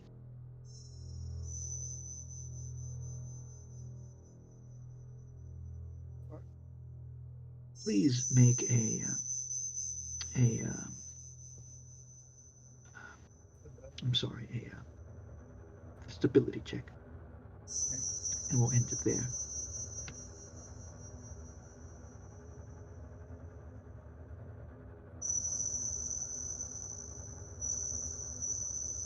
As without a doubt, yes, that's fine. You are able to control yourself as you hear everyone repeating the prayer. They're all mumbling through, not all of them really saying the words properly, but it sounds like they're trying to repeat what he's saying. And again, it's a little hard to hear. It gets louder and louder, and you're pretty sure that this is some sort of,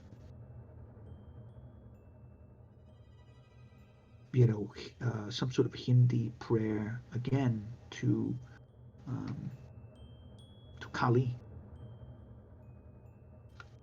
And the crows seem to echo it. A cold mist starts rolling across the farmland as a breeze starts blowing it towards you, Père Father Voir and Lieutenant Lance Bombardier Monk. Ground fog seems to grow around you as you try and tumble your way through the darkness back towards the camp. The shadows grow long. You hear voices calling out. Lights get closer. And Hobbs, you guys have a man, an officer, at gunpoint, and you think to yourself that you've crossed a very particular line now, a line that you can't go back from, a line that is a point of no return.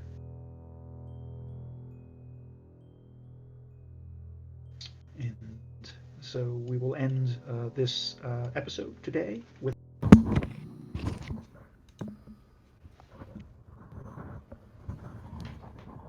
Doc Francis. Sorry I couldn't figure out a way to get you into more action there today. Completely understand. I was kind of. Things got a little. You put yourself in a situation that I couldn't figure out what to do with you. No, it's okay. Don't mind it. 'Cause I mean, like, that was the original plan, and I didn't heard anything about the cemetery. So I was like, sure, I'll just go there and like see what I can see while things happen, because they're gonna meet today. So I was like, sure, I'll stay and see what I can see. Okay, no problem. All right, gentlemen. Sorry, Mike. Sorry for the overtime. Yeah, no worries. I hope we enjoyed ourselves tonight. Okay. Yeah, today was good. I sweated it a bit. Okay. Like the next one's coming down and the next one shit's going down, but it never goes down. But it always feels like it's going down in the next though. I hope. Yeah, it does. Good. I hope you guys are enjoying, are feeling tense and getting goosebumps. Ooh. Yeah. Well, it's amazing, man. Cool. Thanks, guys.